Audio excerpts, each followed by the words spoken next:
Now my Discord works. Hi, everybody. I am here. I was talking to you all, and I was informed that my Discord was not actually working, or my mic was not working, or whatever. Discord decided it didn't want me connected to you. It was very rude. We're gonna have Fire Emblem. It's gonna be a great time. I was talking about our incentives. We have adding a bonus round to Wheel of Fortune tomorrow with Dayman, which will be awesome. If you were here for Pyramid, I don't know if it'll be quite as funny, but it will be entertaining. I can promise entertainment. We've also got one for turning on the Rainbow Dash, which I believe might just be a Rainbow Trail in Ori, but I'm not 100% sure on that. And then we've got the poll for the SDAT pizza toppings. Top 2 advanced pepperoni and pineapple are winning right now. You can change that. But my time as host is temporarily at a close because I have the legend here with me. Finally, CJ has come back to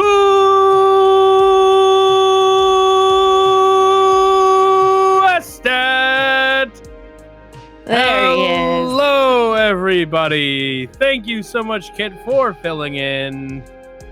That was quite the ordeal. Thank you, everybody, for staying patiently with us through all of the technical hiccups and hurdles. Never hiccup while you hurdle, ladies and gentlemen. It is a great way to knock over the thing you're hurdling over. Coming up next, we do have Path of Radiance by Cool Nate, featuring Quo and myself. Nate does not know it yet, and neither does Quo, but I am going to commentate with them on that because I feel repressed. I feel suppressed.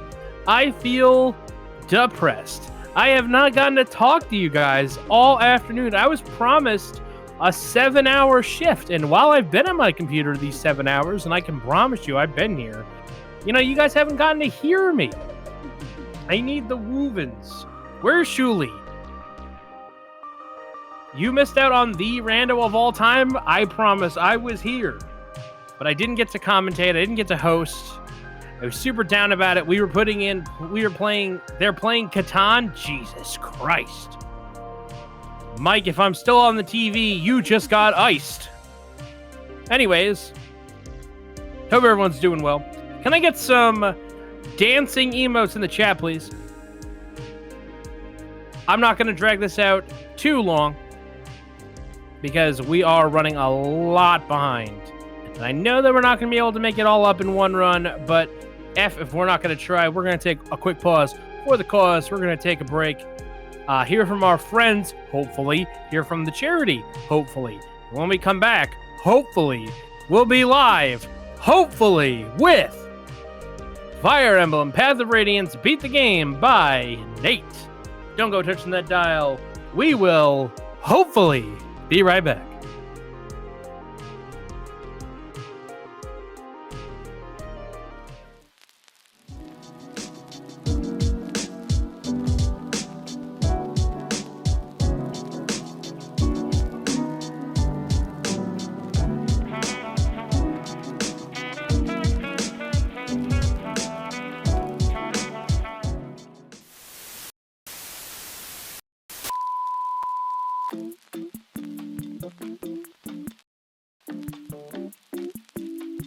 Fast-Paced Events is back. FPE is an indie events team with mental health and LGBTQ safety at our core. Whether it's the advocacy groups that we've raised thousands of dollars for, or the welcoming staff team that we foster, FPE is all about the people. Our next event is coming up this fall. Fast Pace for Pride is going on from November 28th to the 30th, and we'll be raising money for global action for trans equality. And if you'd like to be a runner or an event volunteer, application information will be posted in our Discord as we get closer to the event. So go to fastpacedevents.com to find our Discord is FPE. Huge shoutouts to our friends at Speed Docs for giving us this time, and thanks for watching Speed Docs-a-thon.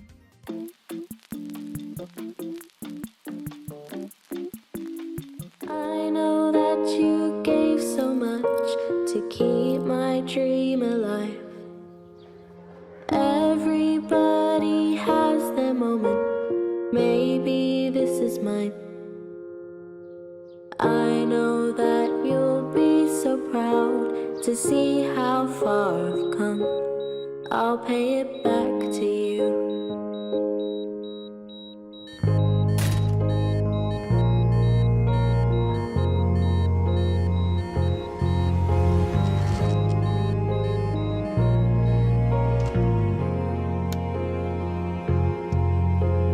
There will come a day when you'll need me by your side, and I'll pay it back to you.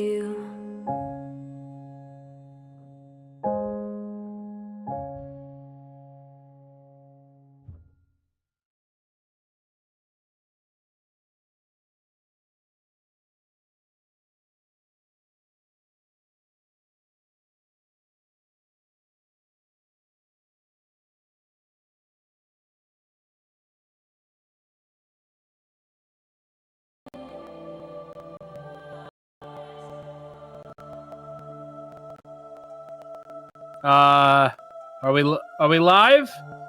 Okay, well, the camera is over the game, so that's backwards. But otherwise, we're here. We're playing Fire Emblems, and with us today is Nate. Nate, how are you? I'm doing pretty good.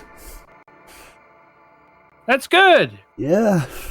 Nate, can you put the camera behind the game? Yeah, let me try and do that. This is what's going to make the stream PC blow up. Beautiful.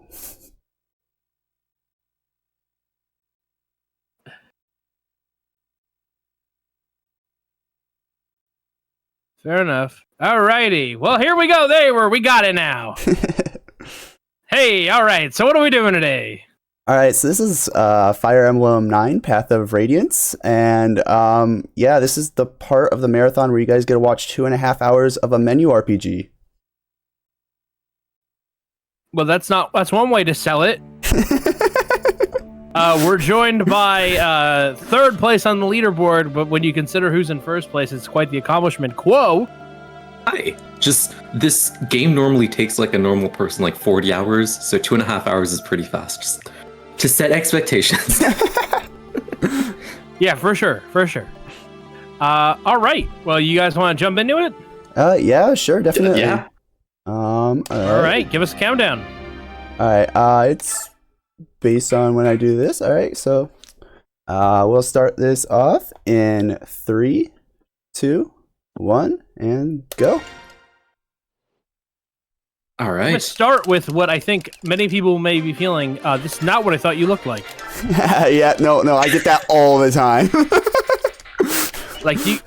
Not what I thought you looked like at all. You got like a Mungo Jerry thing going on. Yep.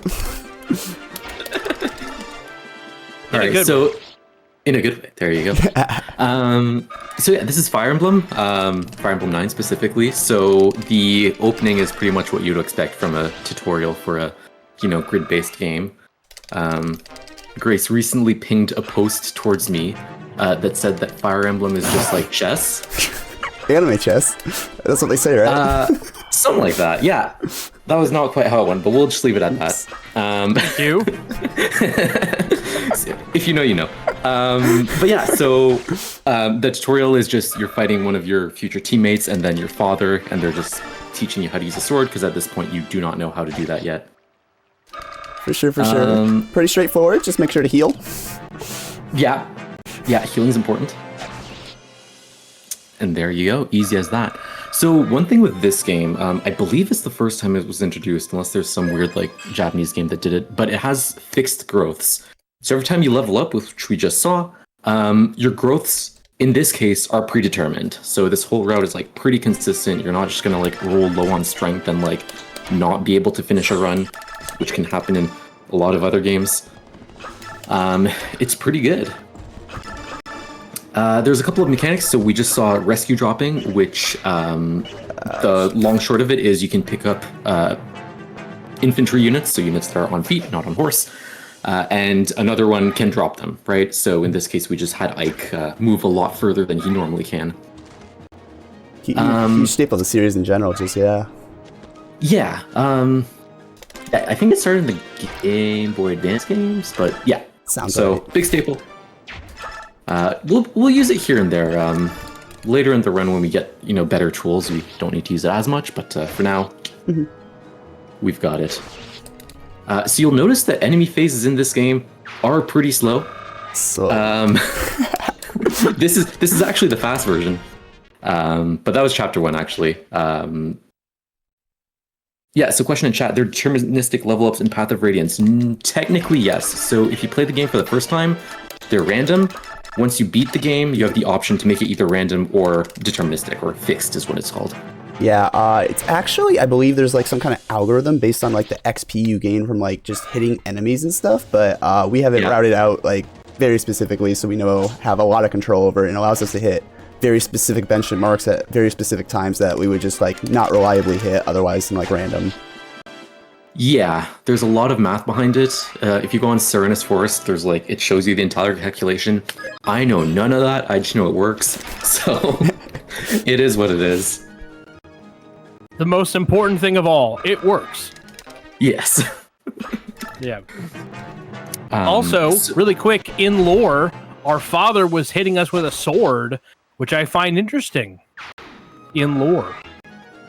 I actually really like the lore gameplay integration there, because it says at the end that Ike points out that his father was holding back, and if you check, he actually has a skill that says reduces his stats because he's holding back. Obviously, can't show that off, but it's like our restream computer. Damn. Our restream computer is doing its best. We don't understand anything about it, but it's holding it together. Ooh, good crit, yeah. All right, so as Quo was saying, animations just take forever in this game. Like, always, like, animations, they're the part that makes this game take long, but specifically in this game, just animations, even at their fastest, take a long time. So the least amount of animations we have to see, the better. And so even things like crits that, like, save an extra just one-hit animation, that adds up huge in the long run. Yeah. And it actually like affects the routing too, because there are some people that you don't want to use. So like mages have like such a long animation. It's like you'll never see us use Soren, for example, even though he's useful in a few chapters. Oh, Titania is best girl anyway, so. Yeah, she carries the run for the first like quarter, I'd say. Until she hard falls off. Totally agree, bestie. No, until you just get a better unit. She doesn't fall off until like chapter 20 if you just use her, and even then, like fall off is. This is We've had Fire this Emblem. conversation. Yeah, we have. Chad hasn't. Come on. Yeah, Titania just hits a brick wall at some point in the game, and it's really sad because you'll go from being like, "Oh, I love Titania," and then it's like, "Wah." She's slow. She oify still. Okay, it's not that. Yeah, she's still an oify. Yeah, and then like Potato somewhere is like, "Oh, it's not that bad. She ain't fallen off." Yeah, there he is. Waffle Kang, first time here, man, because I know this guy. There you go. Oh, I know him too. Yeah. What's up? Hell yeah, for knowing people, man. But yeah, it's more just, I don't know if Titania hard falls off, but it's just like, you want to fly in this game. Like, wings are amazing. I come from... It is really good to hear your voice. I come from the Fire Emblem draft race community at this point, and I was asking earlier, I was like, hey, FE9 race, like, what's the meta here? And they're like, if you don't get Marsha, you lose. Yeah, that's Marsha, by the way, the green unit. Good timing. So as long as she doesn't die, which doesn't happen on normal mode, we can talk to her here, and then we'll recruit her in like 6 chapters from now. So unfortunately here, what we want to avoid an extra healing animation, we need to dodge 1 hit from that Axe Pirate, and then I think at this range we also have to dodge 1 more hit, so we have to dodge both these hits, which probably isn't going to happen, but if we do, we'll save 1 healing animation, which would be cool. Probably not happening, but could happen. It's pretty nice. Could. It might. Might? It might. It might. But on that note, so some Fire Emblem games have RNG manipulation. So if you do like certain cursor movement, you're always going to get like the same outcome every time. And the Game Boy Advance games, oh yeah, we're going to heal. The Game Boy Advance games, for example, the entire thing is just completely routed around RNG manipulation. Technically, there's manipulation in this game, but you're never going to be able to do it in a run because it needs to start from the start of the run. And if you make one mistake, the run's just dead. So, Yeah, I don't know, maybe one day. I do think what we said is like originally we did not do it because we did not understand the RNG, but we do at this point. It's slightly more complicated than the GBA games at this point with how it starts. We could do it, but just no one's gotten around to it. So technically, if you made an RNG route, you probably could pretty easily take the leaderboards. But another thing would be the way that it starts, the RN start and stuff. It would be super inconsistent, so you would just quite literally have to make 0 mistakes, like Quo said. For how long? Yeah. Well, it's 2 hours. Well, 1 hour 50. Yeah. Oh, yeah. If you don't make a mistake for 2 hours, chat, you can have the world record for free. Yeah. Do the math also. You yeah. can do that. You can do that even if you don't do the RNG manipulation. Well, the record also does use a lot of like luck strats. Not a lot, a few. I'll point out the one very egregious one when we get there, which I don't think Nate is going to be doing. I'm doing very safe stuff. Okay. No, I messed up. Yes. It's the one in the church with the priests. Yeah. We'll get there when we get there. I can safety save and try it. We'll see. We'll see. Well, that's up to you. But yeah, Yeah, just play perfectly for 2 hours. Yeah, exactly. So well, you did that once for Pokemon Stadium. Not quite, but almost. I am doing a bit of a safer variation on this map. Usually, if you wanted to, you would unequip Soren here and then pray that Biorhythm lines up, but I don't feel like doing that. But what we are doing here is we're using something that's exclusive to second playthrough, also the bands, which actually, when you equip them to units, they affect their growth rates, and we can actually manipulate. Here, with Titania equipping the Thief Band, we're actually going to give her more speed, so in a later map, she won't get doubled. Yeah, bands are important for 2 reasons, and that is one of them. We'll see What's bands the a other lot. reason? You'll see when we get there. Okay. Chapter 8, All right. I think. Chapter 8. Okay. So yeah, one really cool thing about this map is we position the units exactly in a specific place so that everyone's circling around Shinon here, the archer. And he's also going to aggro the boss, and Titania's just in range to go and get him. So usually this is like a big slog and like tons of enemies, but in this case they're all just circling this guy, and then Titania has a free path to the boss. And as long as Shinon doesn't get 2 crits here, which is good, but he didn't, then we're good. If he gets 2 crits, Titania doesn't get a level up, and then you sort of have to figure it out. Yeah. But another thing, I'm going to quote Kirby Master here, but on Shinon, so ooh, unfortunate. Not my favorite Kirby Master impression, but you can work No, on it. that's not what Shinon is really good in the speedrun for because first of all, he doesn't counterattack because he's a range unit, and no counterattack, no animations. We love that. Another reason, however, is his skill, which is going to be, I believe, Provoke, which is going to draw in enemies, and it works a very specific way. I can't explain entirely what it is right now, but if we position it a certain way, most enemies will be most likely to target him. And overall, this just means that we can get all the enemies to group around him, not have to watch counterattack animations, and then safely get our route clear. But this is our first defend map. You want to explain why these are like the worst thing ever? Yeah, so there's a few defend maps we'll see. So if you look in the top left, our clear condition is a 6-turn defense. So Ike is standing on a glowing blue tile, glowing green tile. You think that was blue? Listen, some people are colorblind, just saying. Are you colorblind? No. Anyways, so if an enemy gets to that tile, you lose. So we just need to make sure enemies don't get to that tile. And there's a few choke points that normally you want to go like more south to do, but we actually just stick Ike on the tile. We use Shinon here. You see there are 2 archers positioned there. And in this case, the archers move before all other units, except one that we just killed with Titania last turn. So they're focusing on Shinon, and that blocks the spear units from getting to anyone else. So now we're just looking at the archer units move.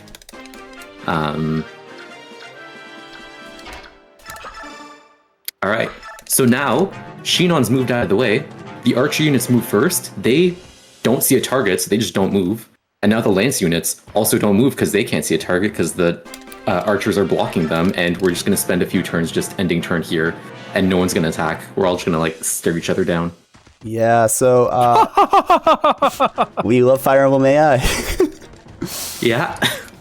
Defend maps are usually really annoying because unlike the rest of it, we have to spend a certain amount of turn no matter what. But so the best thing we can do is just reduce animations and get to a point where we can just spam end turn and have to spend as little time as possible, even though we have to reach the turn limit. But thankfully, I believe we have used that AI trick in 2 of the 3 defend maps, so they're not the worst Sounds thing ever. right. Yeah.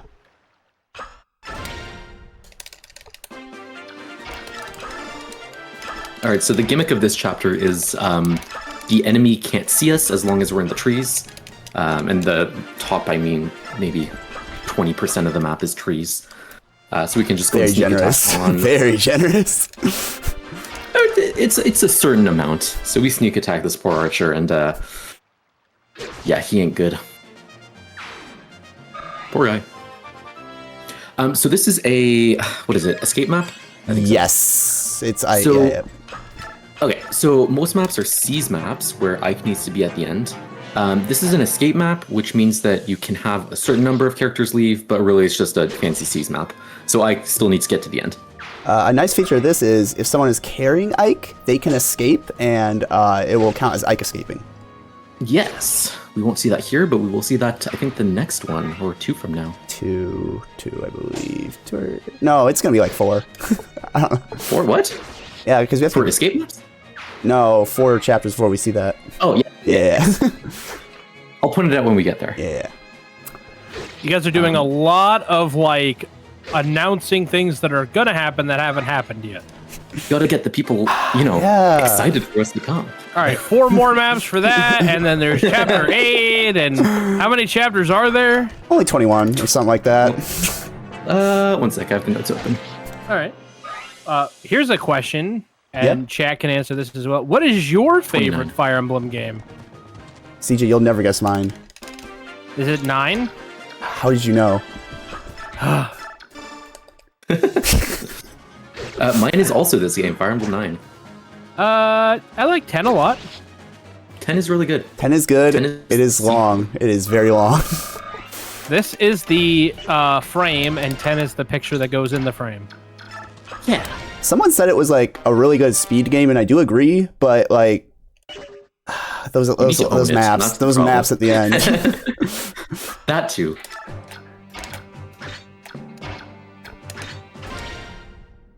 Okay, so this map is a bit long. There are basically a ton of enemies, and it is a large map. So Oscar, the guy with the green hair that we just saw, is in a place that he's going to trigger Shinon and Gatri, which are our archer and heavy armor unit. They're going to pop because they were off doing a side quest for other story-related reasons. Ike and his cohort are going to deal with like 3 people on the right side of the map, and Titania is just going to wipe everyone out because that's just what she does at this point in the game. Spin it really well. I do believe we are currently looking into something where someone found recently you can just beat this entire map without even getting Shinon and Gatri, but it's going to take some rerouting, unfortunately. Yeah. So I want to say it was, I don't know how to pronounce his name. I think it's French. I think it's Laponge. But he made a task for Maniac mode. So in this game, there's easy, normal, and hard. And in Japanese, there's normal, hard, and Maniac. So he made a task for the like difficulty that we don't even get as, you know, Western audiences. And he found a glitch here where you can sort of manipulate something with the rescue dropping, and that doesn't spawn a second wave of enemies. And it would save a bunch of time, and we can do it pretty easily. I would just, again, it would completely throw off our whole like EXP curve, and that's the part that needs rerouting. No crit, no crit, no crit, no crit, no crit, no crit, no crit. Let's go.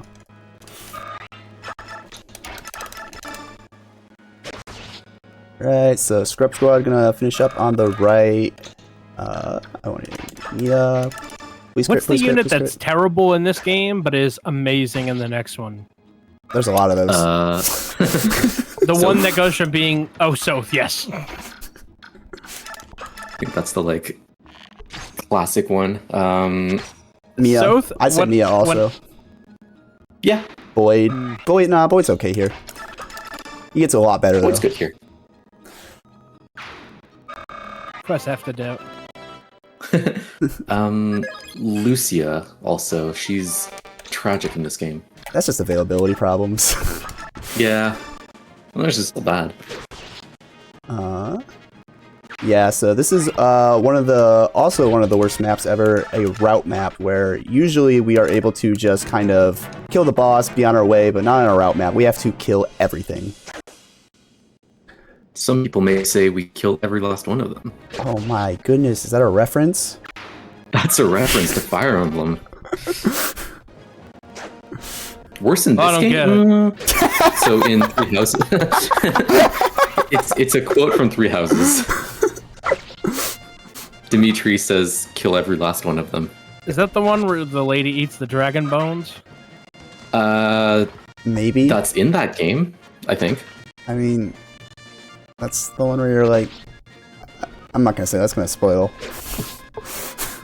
If you haven't played Fire Emblem Three Houses, you don't wanna. But you should. Yeah. Also, if you're somehow watching this and interested in playing Three Houses and haven't yet, that's a very small percentage of the viewers here. When did that game come out? It came out before COVID. 6 years ago? Yeah, it was like 2018. Three Houses is good? No. I wonder It's how great. much faster. What? Wait, No, wait. I Hold wonder- on, CJ. Back up. What do you mean 3 houses isn't good? The school one? Yeah. Yeah. No. Oh. What would you not like? It runs like shit. Okay. Yeah. Yeah, I mean, it was like one of the first Switch games ever. I mean, what did you think of Scarlet and Violet? He's got a point. It ran like shit. But did you like them? It made me cry. There you go. Wait, Yes, Three Houses is very good. I don't think that's a hot take. No, it's Not a hot take. No, it's terrible. I like the other frame one. rate is terrible. I would say Engaged? going back to the gameplay, like, Yeah. it's a little annoying, but like, I mean, there's no such thing as a perfect Fire Emblem game. You're either gonna Do get a people good not story like or good Engage? gameplay. People don't like Engage's story. Yeah. I think the gameplay is CJ very fun. CJ finally becoming an elite. Yeah, well, you know what? You know what drove me to this way? Potato spending like 8 hours on a Saturday fishing in friggin' Three Houses. I that's the thing. somehow convinced my mom to play 3 houses, and that was the only part of the game she enjoyed. She That's might like- like Animal Crossing. That's like, God. Fun fact, you double this guy as an Armor Knight. I like that fact, because I that guy's holding a love Steel normal. Blade or Thermal Slayer. Yeah, you double often. Adventure Potato's dad donated $100. Whoa! Thank you, Adventure Potato's dad. How much money for an Engage title theme cover? Like, I do the cover because I don't know if I have the ability to do that. Rise from up. Yeah, but you're Mungo Jerry. That's all I I know. mean, alright, someone like DMing me the lyrics, and while I'm leveling Marcia, I'll try it. If we get to 4,000. Oops, that's not one. There you go.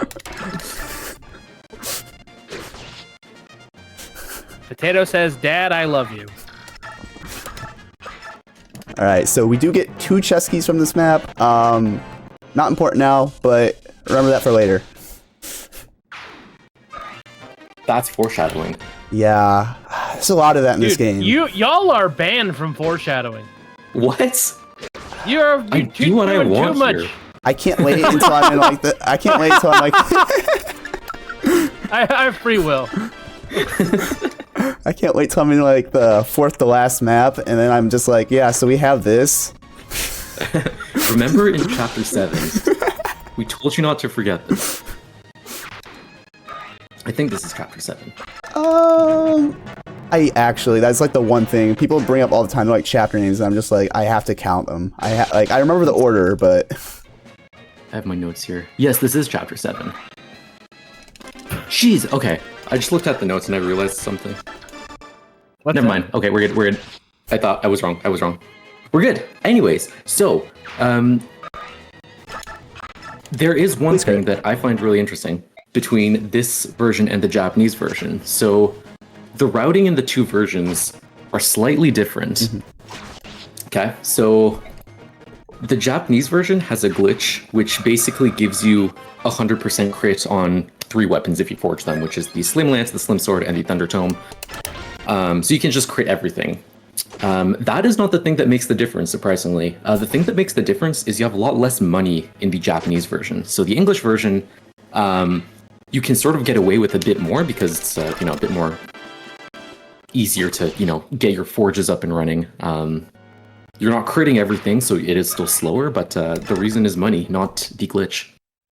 Fun Fire Emblem facts.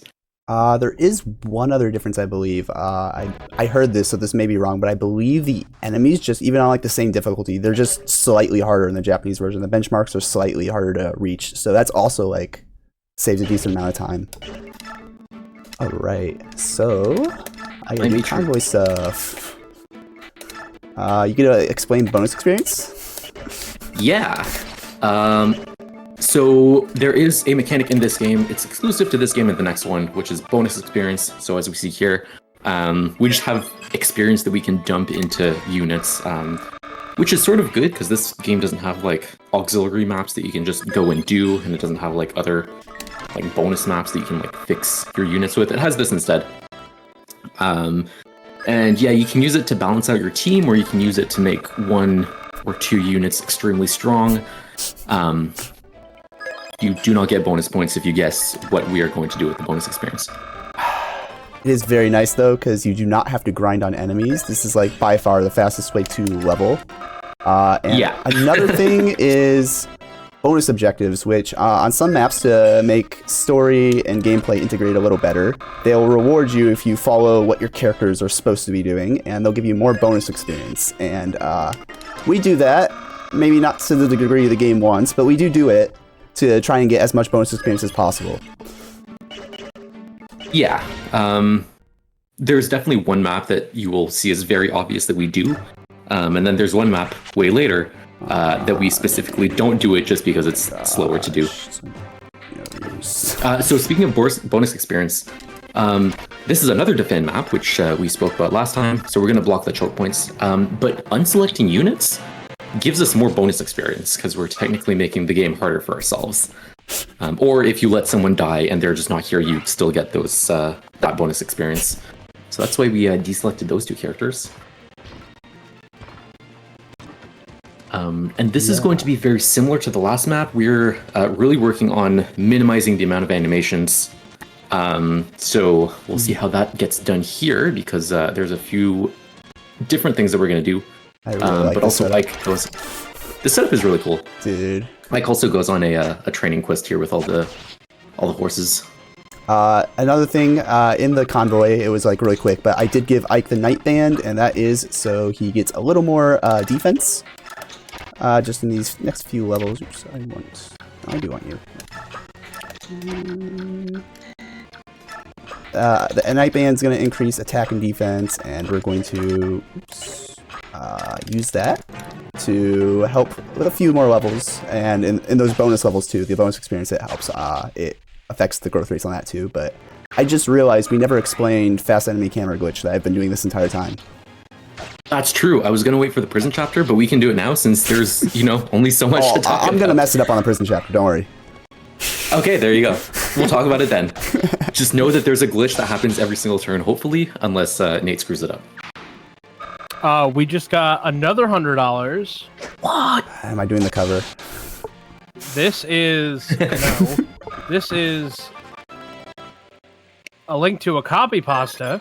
Oh baby. That's one way to get around. This is $100 from Edelgard, and I will read this. She did nothing wrong. To be fair, you need to have a high IQ to really understand Edelgard. Her personality is extremely nuanced, and without a solid grasp on political ideologies, most of her ambitions will go over a typical player's head. There's also Edelgard's reasons for starting the war, which are definitely woven into her characterization and even more so explained in her heartbreaking backstory. Her philosophy draws heavily from Rudyard Kipling's literature, for instance. The true gamers understand this stuff. They have the intellectual capacity to truly appreciate the depths of her character, to realize that it's not only black and white. It says something deep about life. As a consequence, people who dislike Edelgard are idiots. Of course, they wouldn't appreciate, for instance, the reference of Edelgard's existential phrase, "Must you continue to reconquer?" which itself is a cryptic callback to Maeda's Japanese epic Fates and Awakening. I'm smirking right now just imagining one of those idiotic Dimitri stands hurting themselves in confusion as Yuki Aikino's genius wit unfolds itself on their Switch screens. What idiots. I bet they didn't even play B. Crying face. And yes, by the way, I do have an Edelgard roleplay account. And no, you cannot see it. It's for the true Edie appreciators only. And even then, they have to demonstrate that they're within 5 IQ points of my own, preferably lower beforehand. So there you go. Thank you for the $100, Edelgard. Edelgard became everything she sought to destroy. Are we starting a political war now? Preferably lower. Yes, Kit, that was my favorite part. Okay, well, on the left side, we have our fun little archer can't see, melee units can't see gimmick. And then Titania's just face tanking everything like a pro. And then over here, I really like this. We surround the enemy, and he sees Ike unequipped, tries to hit him, but he has such a low hit rate. It usually just kind of works out. And even if I get extremely unlucky, we have vulnaries. We're not too worried, but most of the time, Ike's just going to dodge like a pro. And this setup not how I approached this mission. This setup on the right side, the reason we're not having like a single person choke it like we do Titania and Soren is because there's a longbow archer and he would attack us every turn, which just wastes time. So it's faster to just reposition everyone and then just wait out the defend chapter. And then somehow there's a cutscene that plays right after where they're like all up against the castle wall and we're like, how did they get here? I finally get to counter off. Letting the days go by. Question, do you guys in this run use the Lagoos? A sort little. Of. Not to attack. Yeah, like once. See, in the casual playthrough, they were my favorite. They were really cool. They're not that great in this game. Or, oops, I don't want to do that. They're not amazing, but they're usable. They're good. They're better than like a lot of other characters. Mia, Rolf. Mia, everybody's better than Rolf. Yeah. Well, how else are you going to triangle attack? You don't. That's the neat part. You give Oscar axes and then you don't triangle attack. So we did something really quick there, which was we forged an axe. We briefly spoke about it earlier, but this is the fruits of our labor. So Titania now has an axe that is way more accurate, which she doesn't super need, but like it just helps consistency. Like at some point you're going to miss an attack, so might as well just max out the accuracy.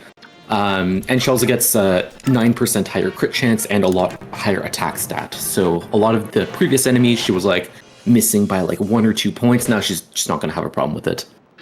And this is also, CJ, you're going to be happy about this. So remember back like 5 chapters ago when I'm like, this is Marsha. She's going to show up in like 5 chapters from now. This is that chapter. This is chapter 8? Yeah. I think we're at 9. We're at 9. Something like that. Oh, what happened in chapter 8? That was the last one, the defend map. Oh. So basically, Marsha's gonna come back here. Because I said it would happen. You did say 8. Oh, well, listen. Numbers aren't important. I don't know numbers. Exactly. If I can't tell blue from green, do you think I know my nose? So she's gonna be here. Forget this is a math game. We don't count. It's like a math light game. But yeah, she'll be here, but for now Titania just deals with the rest of it. What color is Typhlosion? Quick. Isn't that purple? Blue. He's definitely green. See? You don't know blue from green. Okay. No, I'm backing Quill up on this one. There she is. Mama CJ agrees with me, yo. So I do have to take this map slightly slower than I would because we want to recruit Marcia. Unlike another chapter where we will... I can't say that, actually. No, he's going to kill me. Forget that. Wait, who's going to kill you? I'll say it. A certain wyvern that we do not ever see in the game. Oh. Yeah. I remember in my Foreshadowing. playthrough, I accidentally recruited Sheenon, but messed up recruiting Gatchery. Oh. How? And those... Dude. How? I know. I have no idea. Potato was wouldn't like, give it to huh? That's Yeah, I think honestly I killed him. impressive.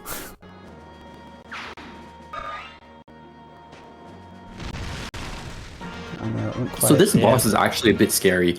Yes. He has an ability called Counter, which we actually saw earlier because we took it off of Titania to reduce animations. But he has a Horse Slayer as well. So if he hits you with the Horse Slayer and counters, you die. So I think, yeah, Nate's just playing it safe here instead of one turn and merge at 2 I turns. could have it. Probably, but it's probably better to play it safe, to be fair, for a marathon run. Again, these chapters are long. If Titania dies, like, we need her, so we would have to restart. So, I don't think anyone else is even killing the boss at this point, either. Are you playing with the permadeath, or...? Yeah, so that wasn't an option to remove yet. That only came in. I gotcha. You see, if you're talking to Fire Emblem players like 5 years ago or so, they would not have let that one slide. That's okay. I can fight most Fire Emblem players. That's true. Historically, not the strongest bunch. Yes. Oh, you guys, my carpal tunnel. Nah, we have fun here. Shout out to every Fire Emblem player who's raised money for SDAT in the past. It definitely wasn't doing an impression. Jailbreak. Jailbreak. What did I say I was going to talk about here? So this is one of the bonus objectives in maps. You have 2 ways of clearing this map. Either you can go guns blazing and fight everything, or you cannot go guns blazing and you get a ton of bonus XP. So we're going to do the second one because not going guns blazing saves a lot of animation time. Please, and I don't know if you've heard me say this before. I got it. But animation time costs a lot of time. So notice during the enemy phase, the camera zips around. So that is the glitch that I was talking about earlier. That's called fast enemy phase. If Nate ever screws it up, you'll know. We'll just pretend he did it on accident or on purpose to show you guys the difference. Yeah. But you will know. So the camera does not normally zip around this much in normal playthrough. So we do, again, the fast enemy phase glitch every single turn of the game. And if you want to do it too, it is very simple. You hold B in a direction, make sure your cursor's moving fast, open the menu, and end the turn. That is it. That is it. But so this chapter, the jailbreak chapter specifically, all enemies have a range where they can move and attack. If you're in that range at the start of their turn, they will see you and they will call everyone else. So we move in very specific places to just avoid everybody and we don't kill anybody. I think technically you can kill the boss and that doesn't trigger it. Yes, everything in that room to the left. Yep. Okay, there you go. If you want to do that. We don't do it here because we do not need the items that the boss has. And we just escape Titania holding Ike, and that, yeah, for story reasons, we did nothing. No jailbreak. We didn't break anyone out of jail. Remember this for later. Yeah, so we're gonna get a sword here. We'll use it in a few chapters. A few. Is it next chapter? No. Are we this far already? No. We've changed the route a bit. You don't use that to like eat rock.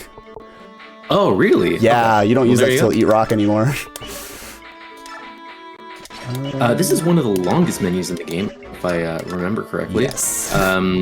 We just got Marcia 2 chapters ago. Didn't use her last chapter, obviously, because we didn't attack anything.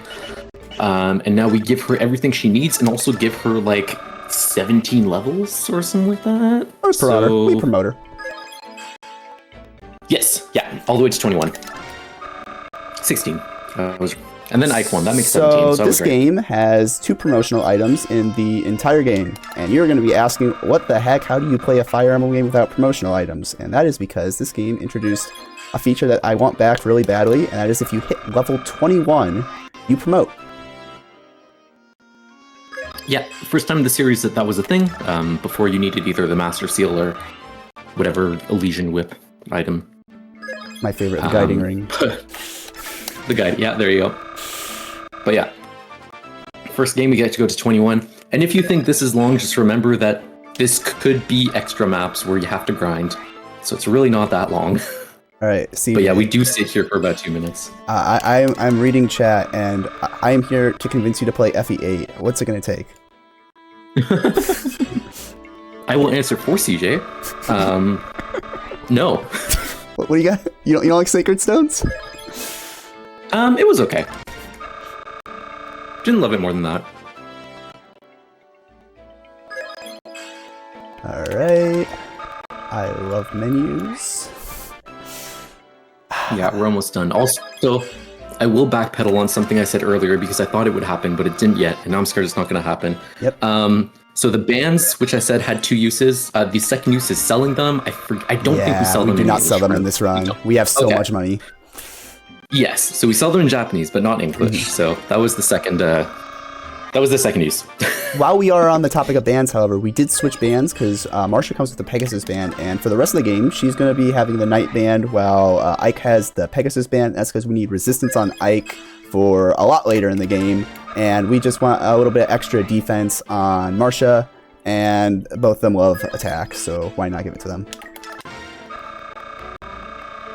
And there you go. We're at the class change. Easy as that. Unskippable cutscene. So this is what the 3D model looks like. We're never going to see this again unless Nate makes a mistake. Actually, we'll see one more time. Unless Nate... You caught me. We'll see it one more time. Maybe 2 if he makes a mistake. I might. I've done it before. I've done it multiple times, don't worry. I got the item already. We should be good. I'm gonna save off the 1% chance of that extra thing might happen. Oh, dang. I'm scared. Sometimes, man. Sometimes those knights sometimes those horses are mean. Yeah, that's fair. I would just, save more often. But that's just me. I'm bad. No, so it's definitely why did me. Oh, absolutely. Right. So why did we promote Marcia? She sees like 2 rounds of battling in this map, I think. The reason we promote her, you might... We'll see if I get correct on this later. The reason we promote her, though, is that she gets an extra move, and that extra move is really important in this map. Because there's like 3 paths that we can take, but we sort of take a secret 4th path, which goes through the water that like no enemy can reach us at. So, yeah, we're just chilling. I would also like to say thank you very much, GameCube, for having the smallest D-pad ever. I'll explain movement. So there's 2 types of movement. You have your fun joystick, right? Which everyone loves a GameCube joystick. I mean, it's nice, and I would love a GameCube joystick too. However, it doesn't stop at boundaries, which is really nice when I can just hold a direction and it'll stop at the max movement range. However, the D-pad very much does, but if you've ever seen a GameCube controller... Yeah. I messed this up. Right. I think that was just bad luck. I don't think. No, I messed it up. I messed it up. Oh, did you? Okay. Yeah. That's on me. Did come in handy. Well, we saved.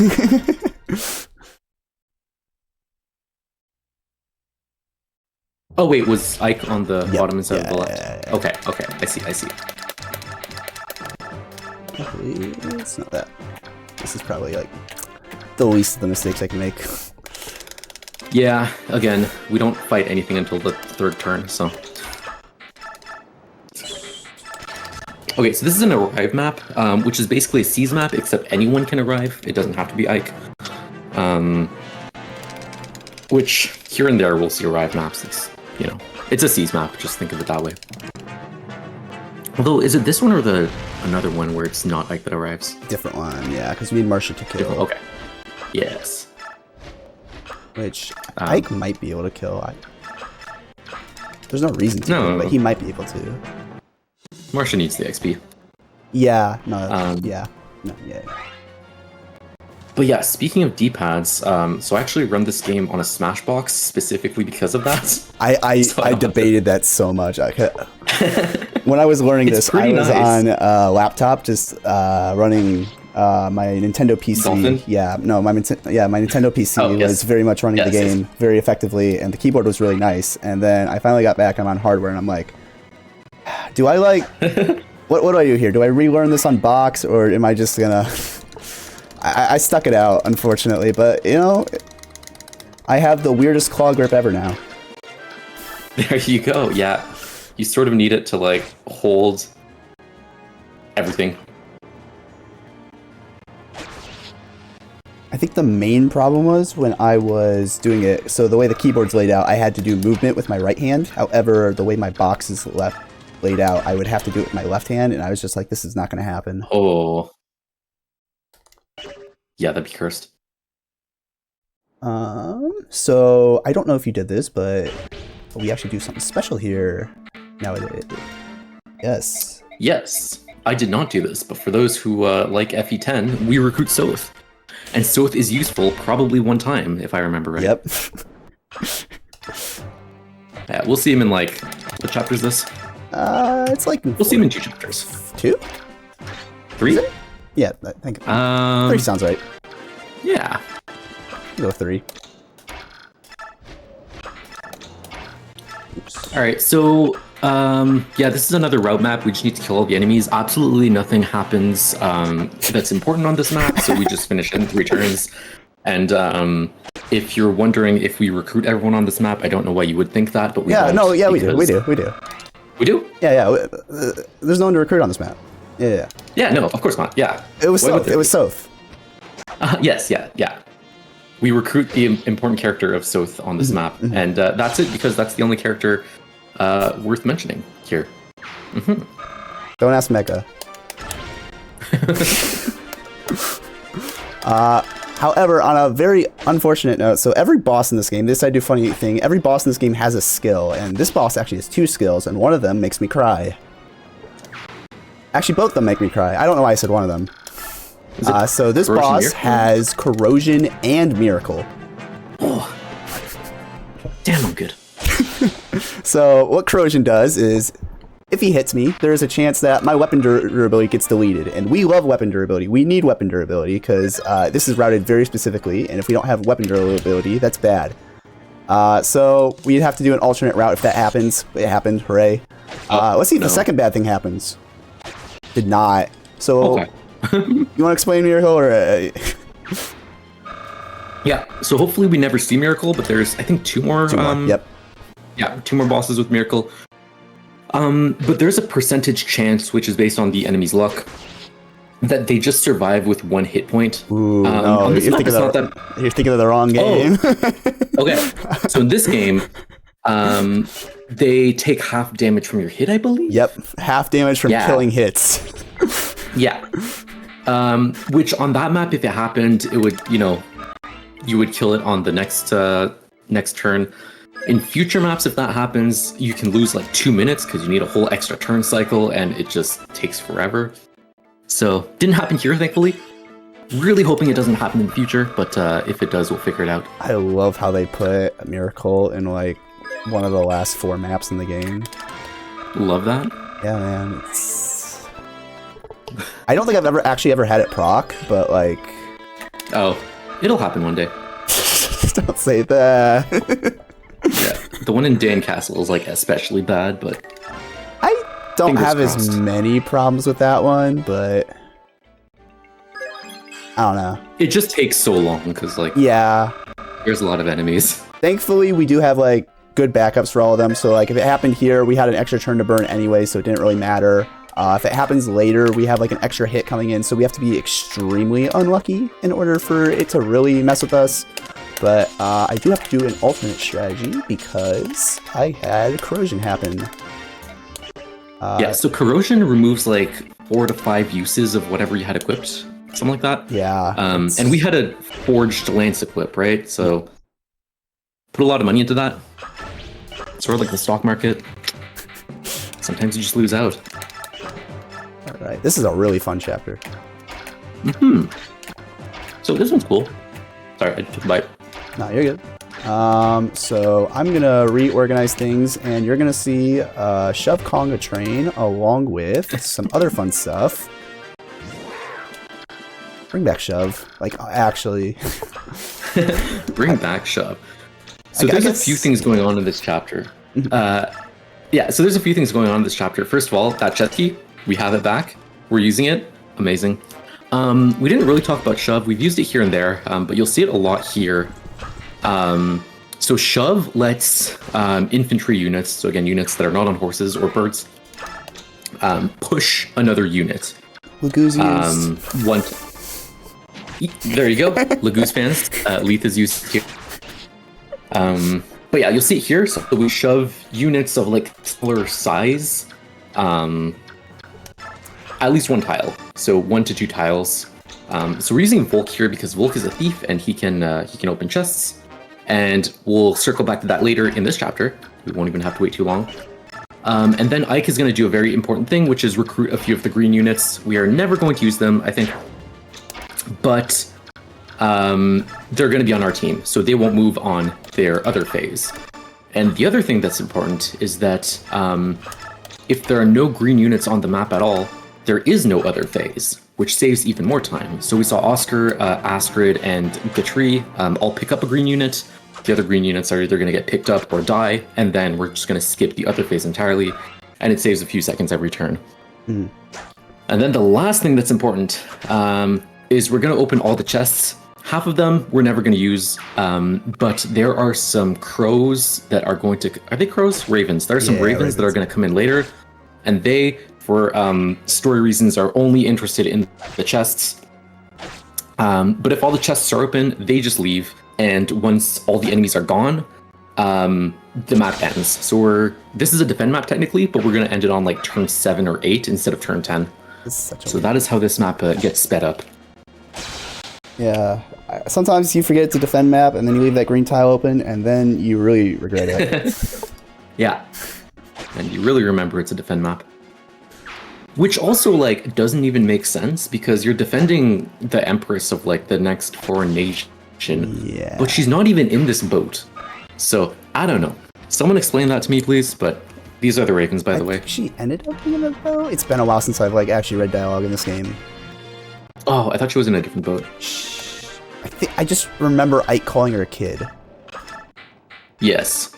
Here's the backup, by the way. Usually I would use the Forged Skill Lance here, but I have to use a Javelin, which is a little less accurate, and I'm probably not going to crit, but that's what I have to do because I don't have as many uses as I'd like.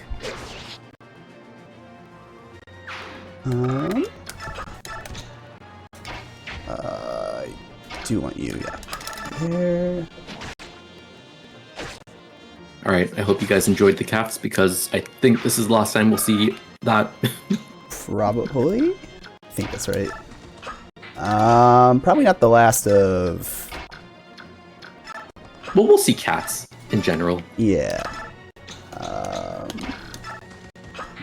There, and please block the tile. And no more green units. No more green units.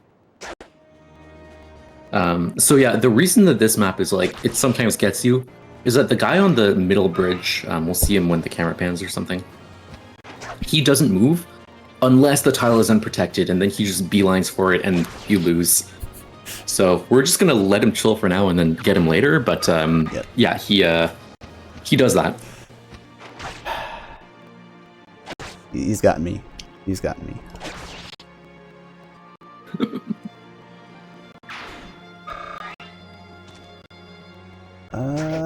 Yeah, so usually in these types of maps, especially, crits here are what we're fishing for. We overleveled Marcia quite a bit here.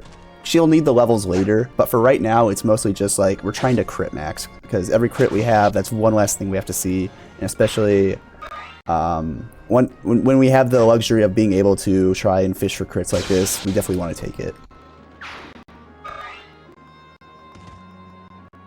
Yeah, and the forges definitely help. At this point, I don't think you attack with Martial Art Titania without a forge, so... Had to switch to the Javelin, but usually, yes, you would not do it without him.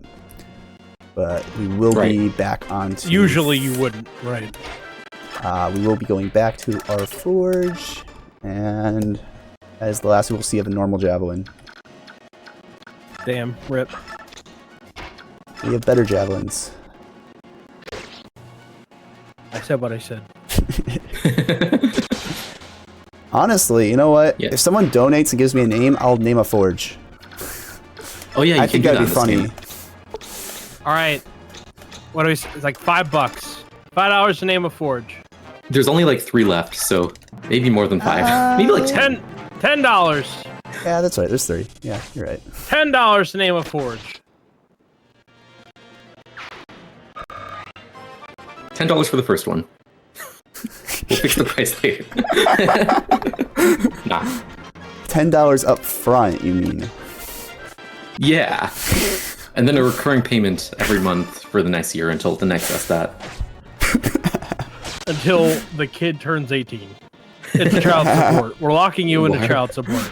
Why are we increasing the price? Because we are raising money for an excellent cause, which CJ is going to talk about right now. I just leaned back in my chair as you said that. Okay, we're raising money for Save the Children. Save the Children is a great cause. And yeah, they help children all over the world. You know, we believe that kids have a right to grow up in an environment free from abuse, where they can get access to clean drinking water, food, you know, free from violence, access to education. You know, people can't grow up and realize their potential if they're worried about where their next meal comes from. So have a heart, donate, get those kids the money they need. We had Moral, who is with Save the Children on their outreach team, their social media team. I don't know what her official position is, but Moral is cool. We've known her for a long time. She was in earlier, so shout out to her and all the people at Save the Children that we have met over the years. You are all fantastic. And I wanted to actually drop this bit of information earlier. This is breaking off a little piece of the new. We are really close to hitting a milestone with Save the Children. I'm going to get that number for you right now, actually. So why don't you guys keep talking, I'll come back with the number. Yeah, so I believe this map is a little bit different than you probably remember doing it in your run, or your leaderboard run, I should say, at least.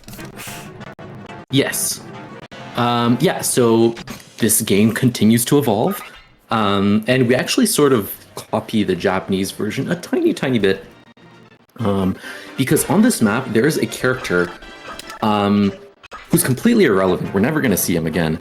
But close to this character is a house, and this house has the Vantage skill. And we're going to equip Vantage to Marcia. What Vantage does is that in this game, which is great, I love this game. on the enemy phase, Marcia's going to attack first no matter what. So if an enemy comes up to her, she hits first, and if she kills, that just saves animation time. Or if something else happens, which we will talk about later, again, foreshadowing, CJ, remind me later, it's just going to save even more time, and we are in the business of saving time here. Yeah, so that's when we get Vantage. Originally, I believe what it was said is like, why would you do this? It's a time waste. You're going out of your way to get stuff. But people like figured out, they're like, if something in the future that may or may not happen happens at least twice, we're net positive. It's so likely to happen. There's no reason not to do it at this point. Twice, really? What? Dang. I believe all the okay. minion times made up if it just activates twice. Okay, I thought it was more than that because there's like an animation each time. But I wasn't the one to look into it, so I'm sure people did their math. Oh, this is also a defeat boss chapter, so he's down. Go, CJ. Real quick, I have an announcement. So we have raised for Save the Children since 2021 $32,900 even. We are $100 away from $33,000 total raised for just Save the Children. It is a ton of money. It is a ton of money. So very close. And we are pretty close to another major milestone for total raised, which I can get that for you here in a second. All right, we'll see. Just crunching the numbers. 3 important things in this map. First of all, we're using Soth, so all the Soth fans out there, I know you exist. This is where he's used. There you go. He did his job. He got guard. Guard's going to be used. We'll talk about that later. Volk gets the boots. The reason we use Soth and Volk is because they're thieves and they have an 100% chance of finding stuff in the desert. All other characters would have a percentage chance, and we don't want to rely on that. Second important thing is that we do not kill anything here, because that gives us a ton of bonus experience. If we kill none of the Lagoos here, we just get all the bonus experience, and as you saw, we did not. And I think there was a third thing I was going to talk about, but I forget what it was. You could say we saved the Lagoos children. Yes. Hey, we saved the Lagoos children. This is... So we're... Oh, go ahead. Oh, go ahead. I couldn't think of the word. We're $100 away from hitting 33,000 total raised for Save the Children. We're $200 total raised for charity since 2020.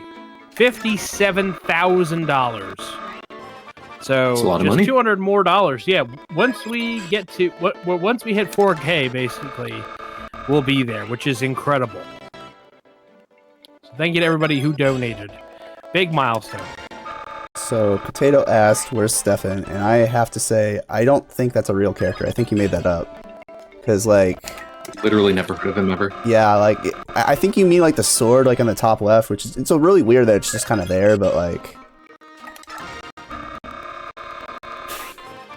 unexplainable.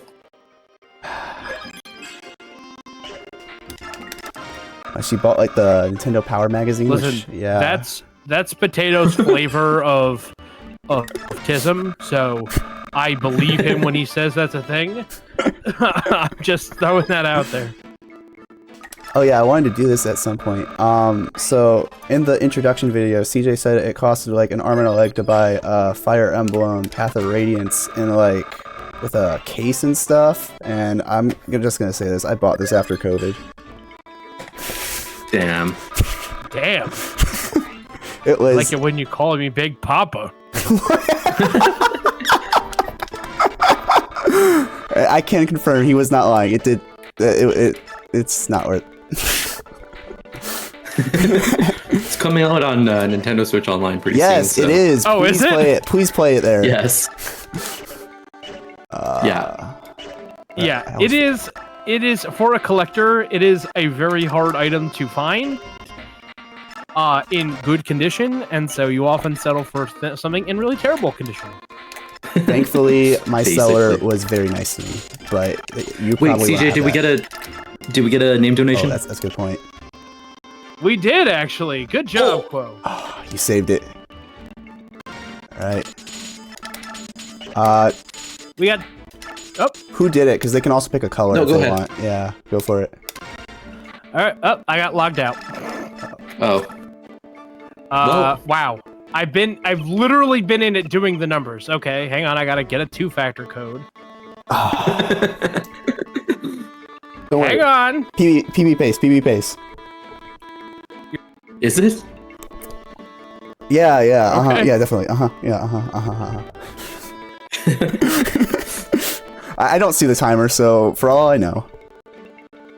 AL-1S. I guess I could help the children for $10.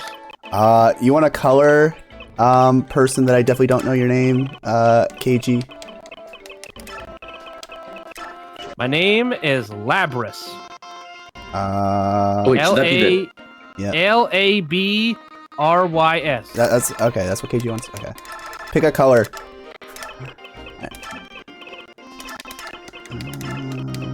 I think CC gave you that last one, Potato. That we're definitely gonna see in combat for sure. Purple. Well, you see it on the character model. You do? Yeah. It's so small. Did I do everything? I don't usually do that. I think I did everything. Threw me off. We'll save and then we'll find out later. Great point. So this is actually a little innovation that I think I made. I don't know. I like to unselect Mordecai here because I don't like seeing his transformation animation.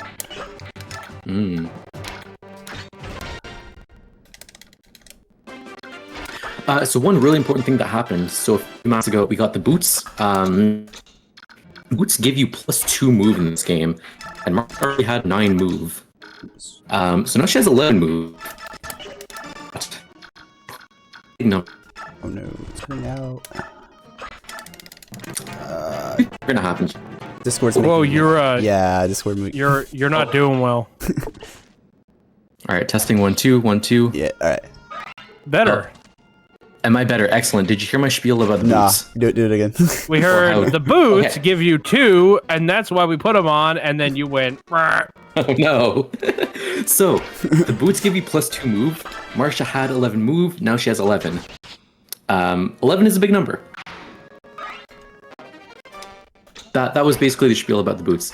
The other thing we did was we gave her Vantage. So you'll see it here where we will be attacking first if anything attacks Marsha, right? So you'll see a little like blue spark or green spark when anyone attacks Marsha, and she's going to go first. Should be right here. And then if something happens, which one day it will, but it's the other thing that we got in the desert, which is guard. So guard says that if I hit something, there's a percentage chance that you cannot hit me back. So guard and vantage is a great combo because sometimes you just hit someone, they can't attack you back, and it's their turn. Which is pretty rude. Saving Does what animations. count as racism? What happened? There's a Was lot of there racism in this game. What Yeah, happened? this game is like a commentary on racism. It is. With the Lagoos. Yes. And It's like the Fishman Island arc of One Piece. of One Piece, yes. Did One you read Piece mentioned 1158? it. No. I did, yeah, I did. Great chapter. Anyways, Great chapter. so why is Titania here? Titania is carrying Volk because our thief, and Volk can open chests. That's going to become relevant when he opens the chest. And the chest that he's going to open contains the full guard. So what the full guard does is that it says, hey, if you're weak to something, for example, Marsha being a bird is weak to arrows, that weakness just gets canceled out. So instead of taking, I think it's triple damage in this game, it might be double damage. Yes. Instead of taking double damage, let's say, you take the normal amount of damage, only 1 time the amount of damage. I see. So a few other things that we leveled Ike to level 20. Not too important on this chapter, but something to note is the XP bar doesn't pop up anymore, which is nice. And another thing, the speed that I was talking about later that we said that we equipped the band for long term, that actually helped here because while Titania is carrying Volk, she actually got enough speed because of the thief band that she's not doubled by Myrmidons earlier on in the chapter. There you go. So, Jay, are you happy that we're going back over all these things that we said we would come back to? I'm surprised that you remembered. It's like a good book. It all comes together in the end. There you go. Nate, what's the last book that you read? You think I read? No, you made my point for me there.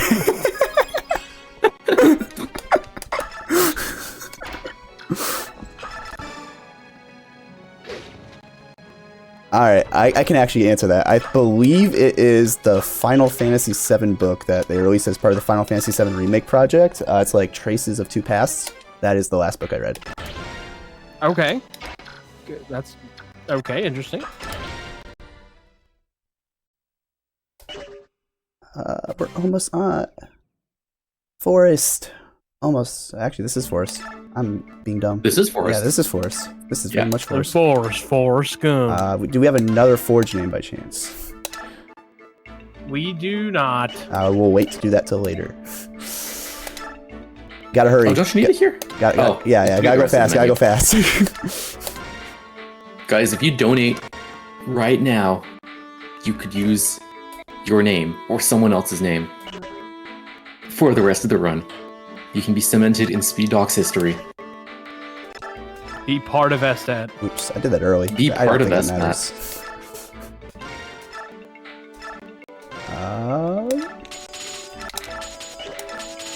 Or we'll just get the next one. It doesn't matter, but you're not supposed to say that out loud, Nate. Huh? No, it doesn't matter. Trust. Yeah. Okay. It actually doesn't matter. Like, yeah, no, everything works. Donate to make Nate read. Alright, so this is a very unique chapter in this game because it's probably, I think it's the only one who does this? Yeah. So this is a multi-part map. We have to lock in our units at the very beginning, and this is actually 4 parts long. We have to use the same units for all 4 parts, all 4 very different parts, I should say. This first one's going to be a route, but we actually going to clear the whole thing with just Ike and Marcia. And hopefully we get a show off guard. Surprisingly. It'll happen eventually. But yeah, surprisingly, the rest of our cast has not caught up to Marcia. So they stay on the bench. So they will continue to not catch up to Marcia. Yeah, I don't know how it happened. Like, I don't know how my Marcia got, like, so far ahead of everyone else. Like, honestly, it's a mystery. But yeah, so there's 4 parts to this map. This is like the big map where you basically, for story reasons, like dismantle racism in like high courts or something like that. I'm sure someone has a better explanation than that. I think this is more visual. But yeah, yeah, something like that. But like for the like senators, or evil. Yeah. Or some of them are. But yeah, so every part. Oh, that's guard. There you go. Told you we would come back to it. Every part is different. So this obviously is a route map, and then we'll see in I think an escape map, then a defend map, then a kill boss map. Ike's finally seeing some action. That was one too little. We do that right there.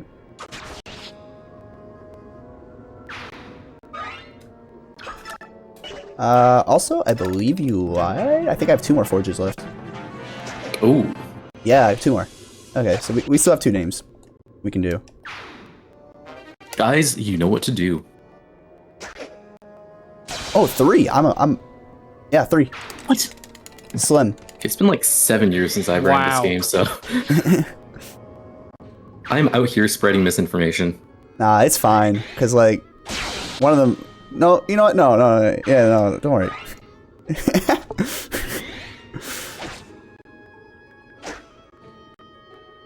See, secretly, I just want you to name my javelins so I can tell them apart. Don't worry, guys.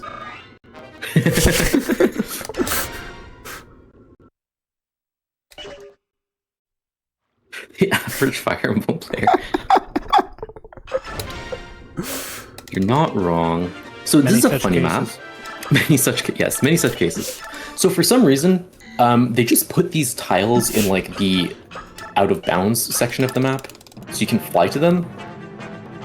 Which is like, I don't know why they would do this, because enemies can't get to you, and you can just go to the ending of it. I'm guessing it's because of aesthetics, because technically, like, it's all part of like one thing, but like, it's still really dumb.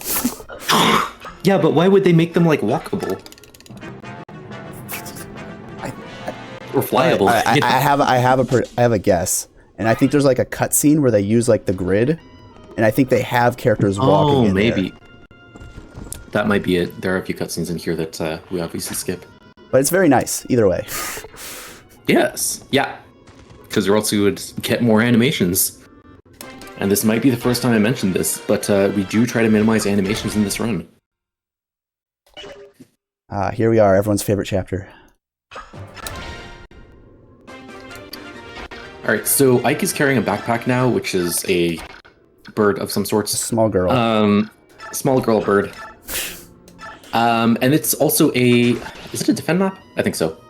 Survive. But in this case, we're not... Survive, that's it. Yeah. So in this case, we're not defending anything, we're trying to survive, and there's a lot of enemies, and generally you have like 10 units on your side. We just have 2 because that's all we need. Actually, yeah, I believe we do this a bit differently than you, because I remember, at least when I ran this way back in the day, we used to do like some pure water shenanigans here, but we actually figured out a way to not do that anymore. Yes. Okay, there you go.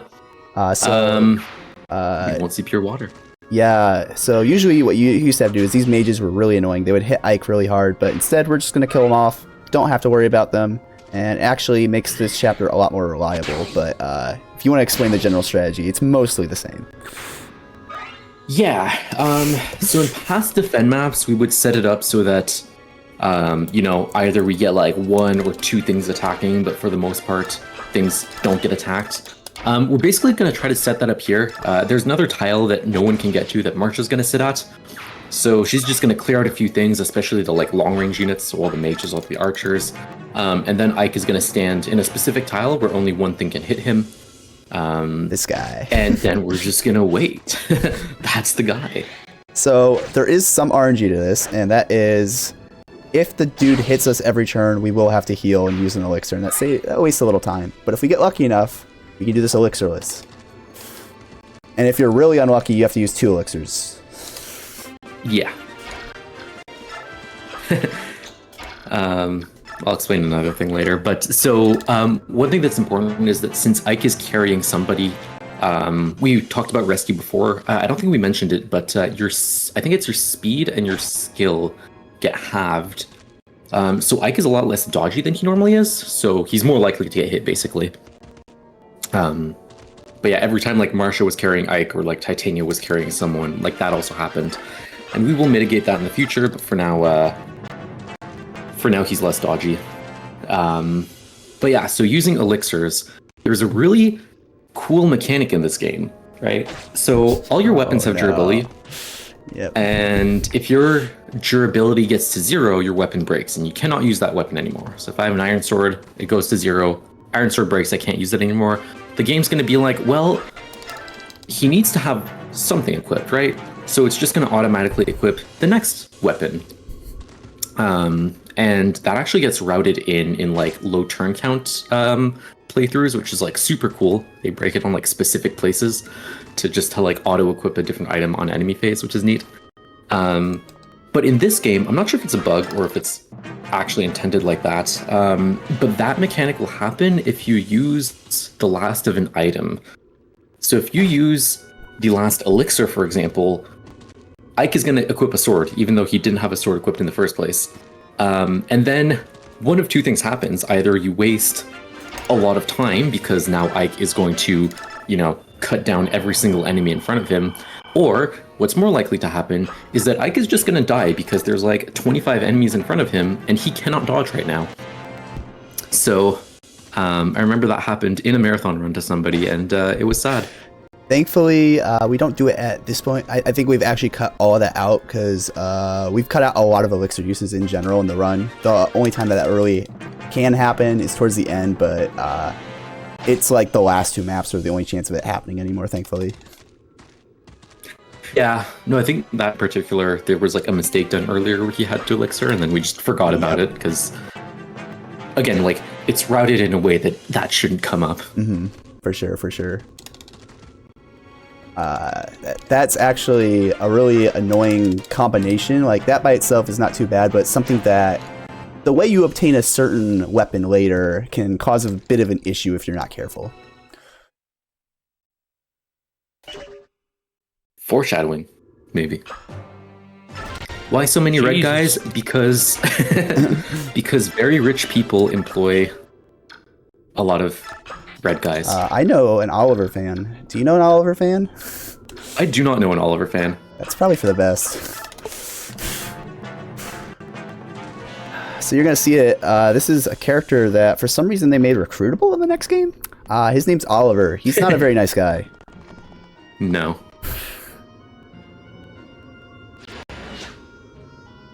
He also has a lot of luck, so he's very hard to crit. That's why I don't crit him much. Yeah, I know. He has like 40 luck or something like that. And no guard. Oh well. Alright, good map. This was a defeat boss, so this is all we have to do. And after this, we get to see it.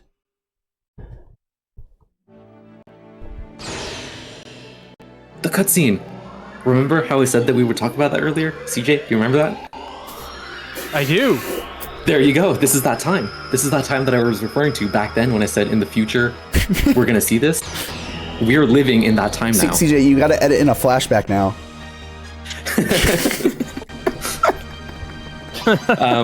So Ike promotes for story reasons. He gets a bunch of stats and more move, and it's pretty cool. It's really nice. Something that's really nice about it is he's no longer level 20, which means I could do this. Yay! Bonus experience. So, very counterintuitively in this run, again, it's routed around this, but we don't want to max Ike out. We actually want him not at the max level at the end of the game, because there's a point in the game where we want him to get hit, and the more levels he gets, the more speed and luck he gets, and if he has more speed and luck, he becomes more dodgy. So we want him to be at, like, I think it's level 13 or something around there. I usually but not go more higher, than that. Unfortunately. Oh, okay. Well, we'll see. We'll see try how it not to plays out. But yeah, generally the stat benchmarks line up so that we can finish the game with the right amount of defense, but not so many stats that he's going to be more dodgy. Even though it'd be like 1 or 2% difference. Have a new weapon name. We do. It is Booch. Oh, Booch. Do they have a color? I'm looking it up now. Green. at Grok, does Booch have a color? It's been a while.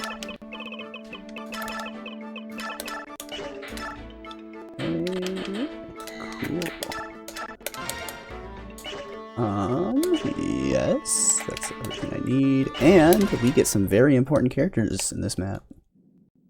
Yeah. So we get Rayson.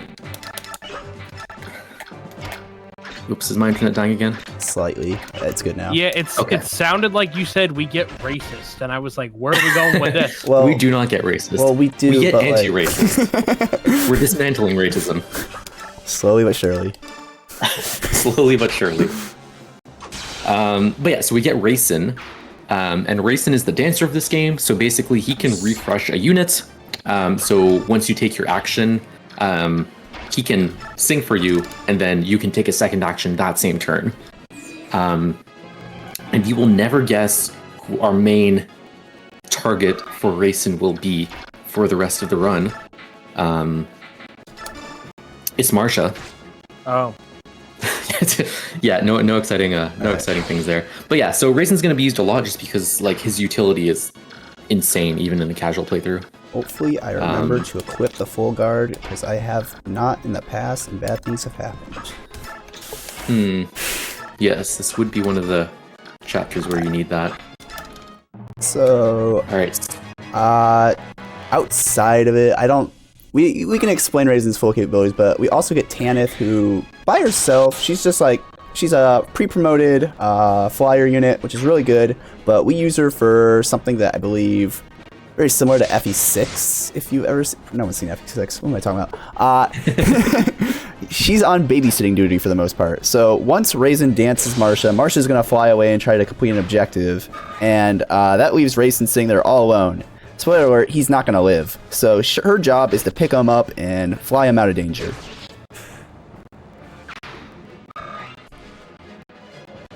Yeah, Rayson is very squishy. Not a lot of meat on those bones. So a few things are happening this chapter. Ike is going to hit 3 guys on the right. Marsha is going to hit basically the rest of them. Marsha also has a key. So remember back in like so many chapters ago, I'm like, well, I think Nate said it actually. He's like, chest key, chapter, I think it was 7. We're going to use that later. This is that time. Okay? We're going to use the chest key in this chapter. I hope you guys are as excited as I am about that. All right. You're overcorrecting. Grace wants to know. Grace wants to know what it's like in FE6. So, I've had a lot of friends compare this game to FE6 in general, where it's like your Lord kind of starts out really weak, but by the end he's really good. Ike, Roy. You have your early game flyer that just kind of carries the entire game. Marsha. For me, I have not played FE6 in a hot minute. Is it Tana? Probably. You have your dancer who you get about halfway through the game and just kind of carries, and then you get your late game flyer who just kind of is on babysitting duty. And there you go. FE9 is actually just FE6 too. It's Shanna. I was close. I think Tana's a different one. I think Tana's the late game one. So one other really cool thing about this game is that whenever there are reinforcements, they always show up at the same places on the same tiles. And we actually use Titania and Tanith while they're just like chilling, not doing anything. We're actually blocking reinforcements from appearing. So they just look like they're hanging out, but they're in specific places to stop, again, more animations from happening. I will say, there are multiple times I've forgotten to give Marcia chess key, and that is the day I've learned that they actually don't spawn forever. So I have had time for Titania to also, if your favorite character Shion, look away. I've had time for Titania to run up, open that chest, and then I just have like Tanith kind of drop Raisin like right on the tile. There you go. That works too. Yeah, for getting a chess key here is really important because what we picked up is going to be extremely important later in the game. Really good luck. Let's go. In like the last 2 chapters.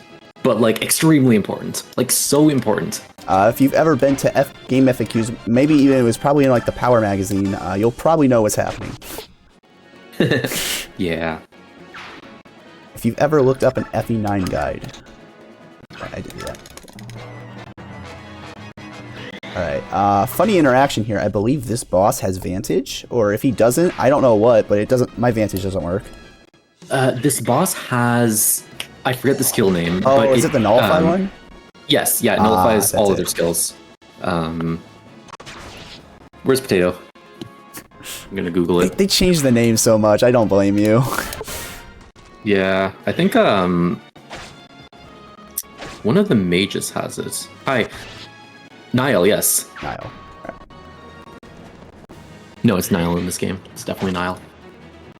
Yeah, I think Khalil has it, which we will I remember see, using or it in like FE10, but it works a lot differently there. Because you can like choose to use it or choose not to use it or something. I don't remember. Ooh. Or is that parody? I'm thinking of parody.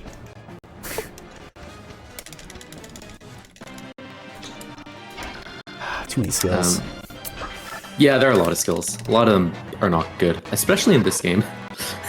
Yeah, a lot of like master skills. Because this was like the first time they're like experimenting with skills, kind of, and it's just like they're a little scared. They made some really broken stuff, and they made some really underwhelming stuff. And then in the next game, instead of balancing it, you think that they'd balance it, right? No, they're just like, actually, what if we just made everything broken? Yeah. And it's really fun. And then you get to the tower, and then you realize, oh wait, I selected the wrong units, and I can't beat the game. Many such cases. That's why you don't play with your favorites. You play with the I believe this is kings actually the second time in Fire Emblem that they actually, post-Kaga, second time post-Kaga that they had skills in Fire Emblem. So yeah, I do think this was like had some, right? I believe FE8, but I believe they're like kind of like tied to weapons or like characters in general. This is like the first time. 2 classes, yes. I believe. So this is like the first time they kind of let you experiment with like mix and matching, which is I think is really cool because you kind of have the traditional of this character's good, this character's bad, but at the same time it's like, okay, but I can like kind of customize them here. I can put Vantage, and I can combine Vantage with Wrath. I can combine Vantage with Guard.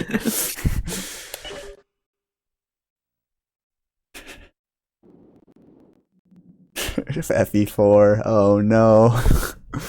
I am skipping base here. Yes. Ooh, this is a fun chapter. I am not doing that. We're doing this.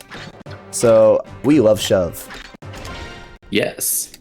So this is a defeat boss chapter, and again, story reasons that we're not going to get into, but the King of the Crows, or the Ravens, I always forget, is here. And he's like very strong, and he will like wipe out anyone that's not your best units. But luckily, we have Racing here, and we're just gonna push Racing to the front lines. And then Marsha with her 11 move is gonna go as far as she can and be just in range of Rayson after one more shove. 2 more. Okay. I lied. 2 more. Yeah, now Rayson gets to go refresh her. Marsha gets to jump across the map one more time and Not miss. bonk the boss. I believe this is based on biorhythm, so let's pray biorhythm loves me. That's 97. You'll be fine. It's okay. If you miss, there's a backup strat. It's called resetting. Yeah, see, I haven't saved in a bit. Oh. Don't worry, I'm saving on this next one because, alright. Did I do it wrong? Oh, thank goodness. I was scared for a second. There you go. We're not going to see the extra cutscene. So for story reasons, your thief can promote into an assassin. Yeah. Watch a mecha video. It's not worth it. We just said no. Yeah. It's free, but...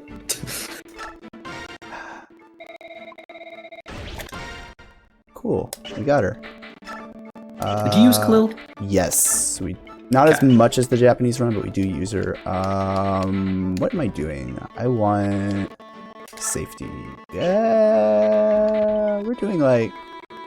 We'll do this. I don't want to go triple meteor. This will be fine. Yeah. Look, the marathon's already an hour behind. Like, what's another 10 minutes? I'm debating if I go risky or I go like... Well, as long as you save. I save here no matter what, because I've done the safest strategy possible on this map, and I can still mess this up. Like, oh my gosh, my meteor luck is terrible. So, there's this cool type of tomes in this game called siege tomes. I don't know if that's official or fan-made, but what they are is they're supposed to be low accuracy, can only hit once, tomes that go a really long distance. That is not how they work in this game at all. They're really long-range tomes that scale really well based on who's using them, and they can hit twice. Yeah. And yeah, surprisingly, your 3 to 10 range tomes hitting twice is really good. So what we're gonna do here, Tana's gonna doing a little side mission for later, but we're just gonna do a little bit of get Ike to the boss, drop him off in front. And this is actually an arrive chapter, so Marsha's gonna be the one doing the arriving. But what's gonna be happening is your simple formula. Only there's a few things. So Ike actually does not have enough strength to kill this boss, and neither does Marsha. So we kind of have to do a little bit of tag teaming. And Khalil is here for a little backup because we have 5 meteor usage, which is not less than we want, but we gotta pick and choose where we're gonna use them. And the backup strat is if Ike can't do the job, Khalil's gonna clean up, and if Khalil can't clean up, we reset. But why don't you just improvise? There's so many. I've tried, dude. As soon as I lost the first time with meteor missing, I'm like, okay, what could I do here? And I've looked everywhere. Also, if that hits, you might also just have to reset. But that's because, yeah. I hate how this map works. There's so much luck that you just don't have control over. Yep. Yeah, it's good times. So the joke is for the improvising thing. If you ever go to YouTube, which is tough sometimes. And you look on comments of some of the record runs, so many people just complain about the way you play because this is not how they play. And improvising comes up a lot. These are not runs that you can improvise in. If anything goes wrong, it's just over. You can improvise a little bit, but there's very you need to you can't go too far off script, or if you do, you need to know what you're doing. Yes. If one of your character dies, there's no... You can't fix that. If your Martian dies a chapter too early, there's no fix.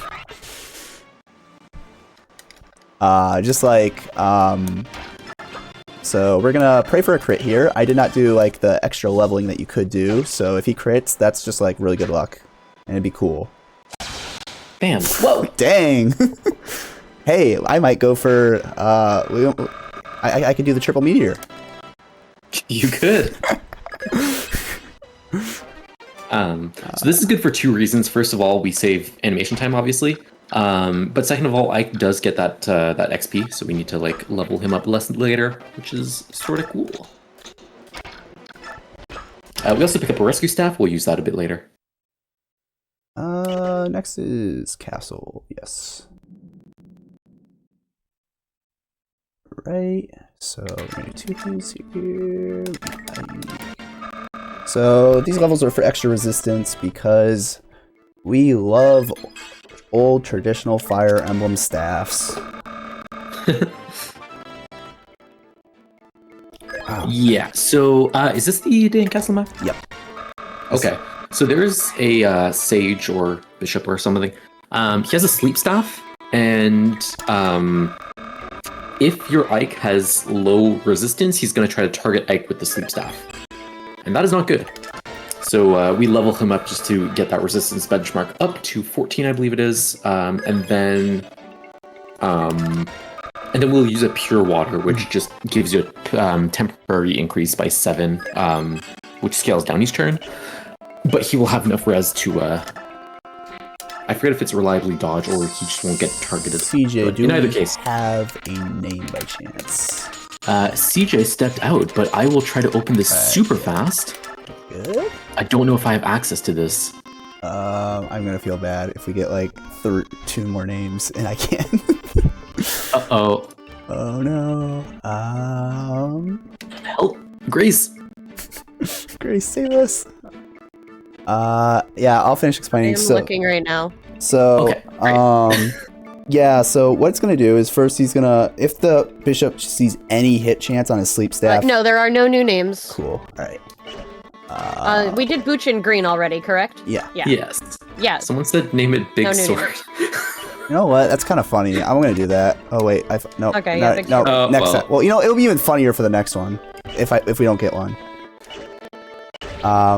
But yeah, what it's gonna be is we gave Ike the Pegasus band a long time, which upped his res growth, and it's all been leading up to this. And basically, he's going to see 2 targets, and he's going to try and hit either one of them with a sleep if he sees that he can. But we're actually got Ike to the perfect benchmark, where if we pure water him, there's going to be a 0% hit rate on him, and Marsha's going to be the other target. She's going to pure water also, and she's going to have very nice natural res, and he's going to see 0 hit rate of sleep on either of them, and he's just gonna go ahead and run in suicide into them. Very nice.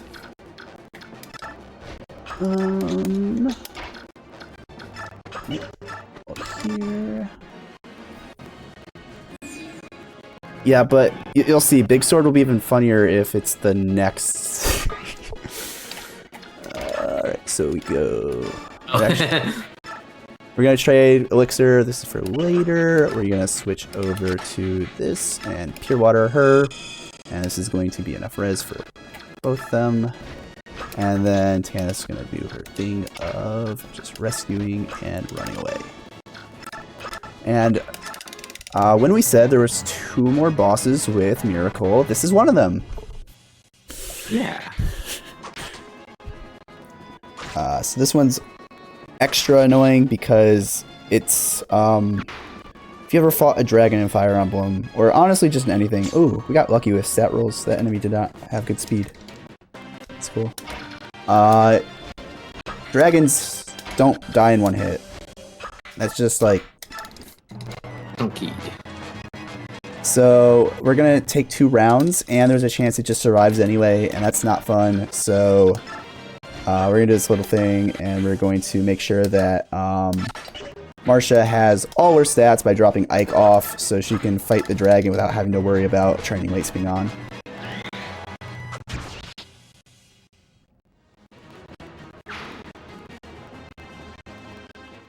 Also, this guy that I don't think anyone's favorite Fire Emblem character. He's cool, but favorite is a bit of a stretch. I mean, like, alright, so, like, you get him, like, we're in decent late game. He's a pre-promoted general. It's like, okay, whatever. Next game, I think he has, like, he's not bad, but he has, like, some terrible availability. But the early maps that he's there, he's really good for, like, the 2 maps. And his personality a is lot. just, like, so bland. Yeah, he's old. All old people are boring. Nah, Marcus is cool. Okay. Most old people are boring. I say this as most people in this are over 30, but... Oh. Alright, I don't know why this cutscene's here, so this is a cutscene for some reason, and I have to skip that. Because you talked to him. No, afterwards. Like, once Ike Wait gets in the room, he's like, oh, the king's gone. Oh, yeah, because the king's not there, yeah. Even though, to us, we know that it's been a dragon this entire time, but Ike shows up and he's like, wait a sec. That's not a king. That's not the king. Oh yeah, this is like the... Ike thinks that this is the end of the game, and he's about to kill the King of Dain, who's the guy that's going to be the final boss. And we show up and it's not him.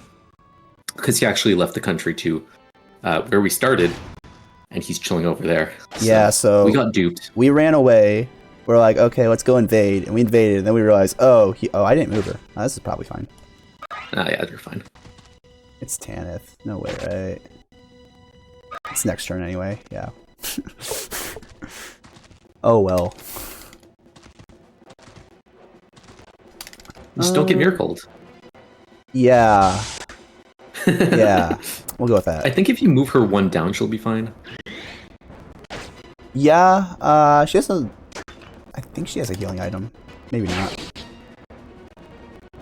You probably don't need it, but if you move her one down, she'll only be attacked twice, which you definitely won't need it. We won't need it. We're killing anyway.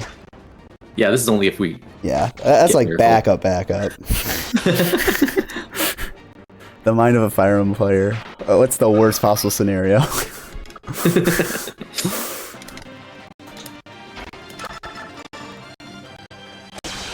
Perfect. There you go. And a crit to boot.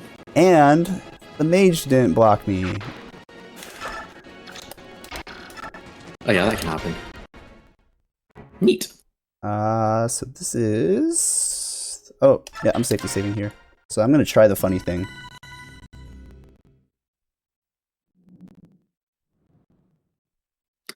Alright, so this is the church map. I'm going for sort of go Ashira. side questing.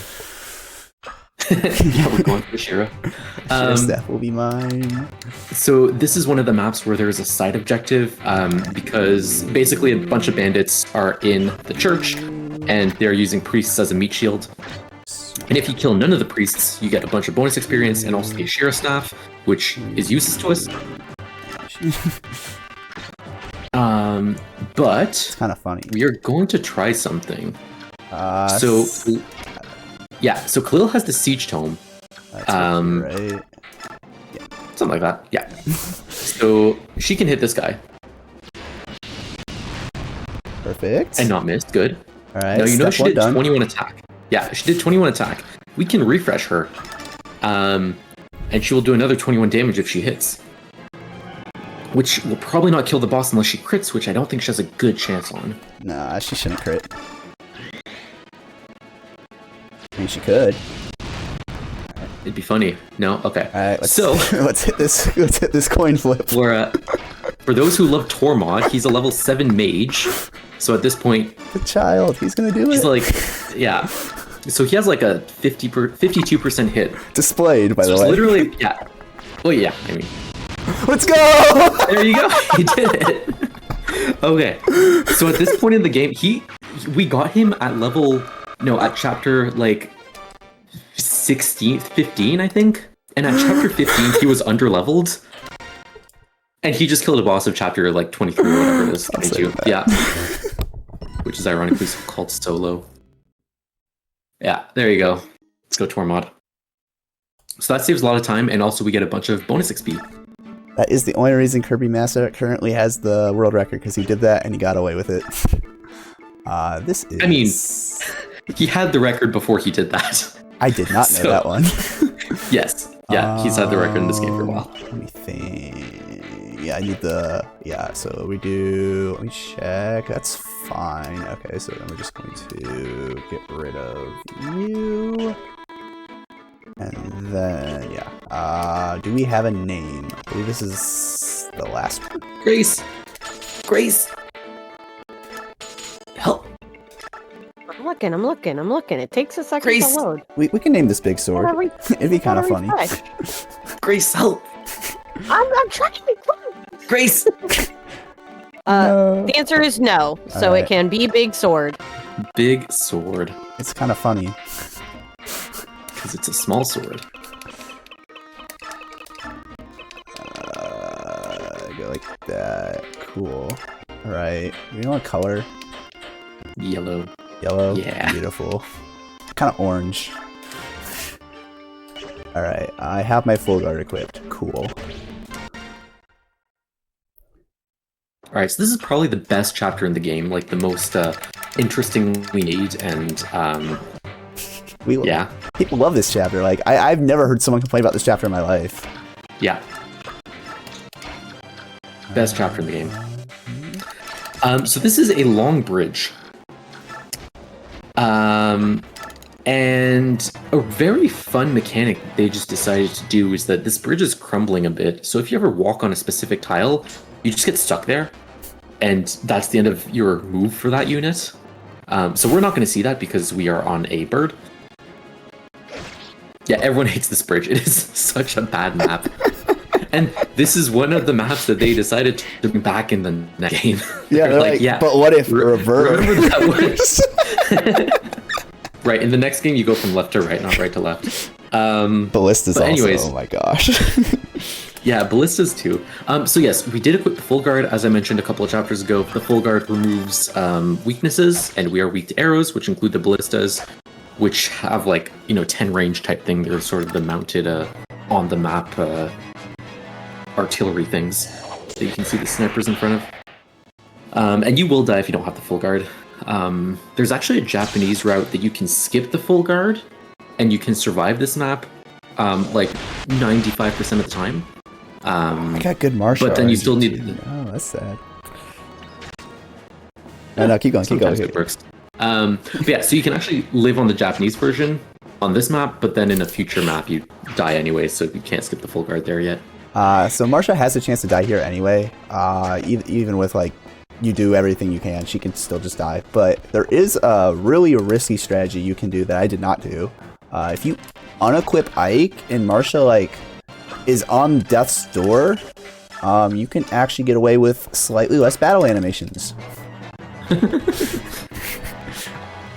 I did not do that because the downside is if Marsha's not on death's door and you have no control over it, then that tiger is going to see Ike and he's going to attack him, and then Ike gets blocked off, and then you lose. Yeah, and then you can't get to the boss.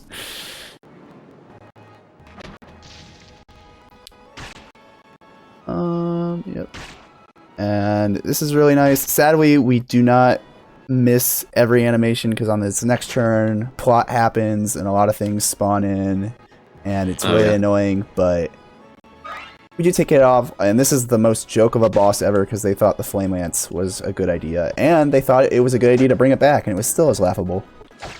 I don't know, I think the next boss that has a magical weapon is more funny. But we'll talk about that when we get there. Right, CJ? Foreshadowing! You're so terrible at this. Foreshadowing. You're just like, I'm going to bring up shit that's going to happen in an hour. Well, hopefully we'll get there in less than an hour. Yeah. That's just my 2 cents. I don't think this should take me. This is like 3 chapters from now. So. I'm going to try Gamble Strat. Yeah, that's what we want to hear. No, like skill. Oh. I don't think I know this one, but I know what Gamble does. We'll see if I remember it. I learned it at one point, and I'm like, this is this is a run ender. Never gonna use that. The Flame Lance is story gameplay integration. That's true. She cooks. She cooks herself. She cooks. That too. Why did they not give her a magic stat at least? What the heck? Yeah. These things, man, they just happen. I want you guys. I don't want you. I do want you. I want you. And I want you. Oh, this is a different map than the one I was thinking of. Oh, it's slightly awkward because I actually got away with triple meteor. Yeah, this'll work. Oh. So the menuing is off a bit. This'll probably work. Yeah, this is not the unit order I'm used to. Oh, well. Oh, wait, you don't have anything equipped either. Okay, cool. No, this works. We shove. Yeah, alright, everything's working fine. You go. Yeah. It'll be good. So another arrive map. So we need Marsha and. Does Ike need to be there? No, he doesn't. No. We don't need Ike there. Just Marsha. This map actually Marsha's gonna go go off for. I'll explain it when we get there. But there's just like a few things that like. One, this is not a forgetting map. You mess up one input, you're just like cooked. It's a slow map for 2, and then some things are just like visually I do not agree with. Oh. It's more just like that's not how that should work. It's next turn though, but don't worry, next turn will take a while. Yeah, we're at the part of the game where the maps are like just large.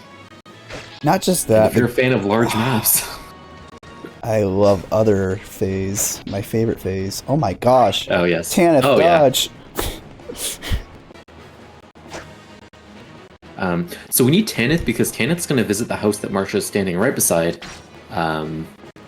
For reasons we'll get into later. But it is a if skill. you are wondering why Marsha did not visit that, it is because we shoved her to the perfect distance where she needs exactly 3 turns to get to the arrive tile. And she cannot stand 1 step back, which is where the visit space is. Yeah. And even then, since she picked up racing, she wouldn't even be able to visit on the same turn. So it's like double, you're not getting it. And you're not getting anyone close to her to shove her because no one can shove birds. Merrin might, but he's not getting that far. You heard it here first, ladies and gentlemen. Nobody can shove birds. There you go.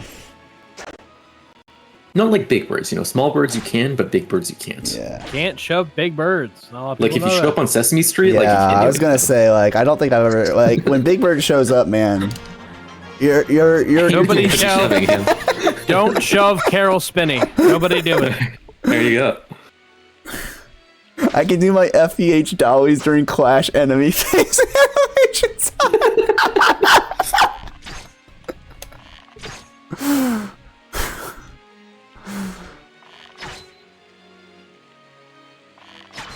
Yeah, you can almost do it during this one too, because the other phase goes really hard. I am like in the process of trying to figure out a way to make Clash better. I hate Clash. I hate what we do during Clash. I don't like the current route, but I don't like the fast route either. There is nothing good about Clash. Alright, so here's Potato. Go ahead. So I click Silver Lance, right? So you're supposed to change targets to the left. What direction do you think I press on my D-pad? Right. Correct. Yes. And if you press left and click A without realizing it, you lose. Because it targets the bottom horse. And then you can't go straight, and then you can't make it to the end of the map on time. And then everyone dies. Just Tanith, but yeah. It's basically, yeah. That, like,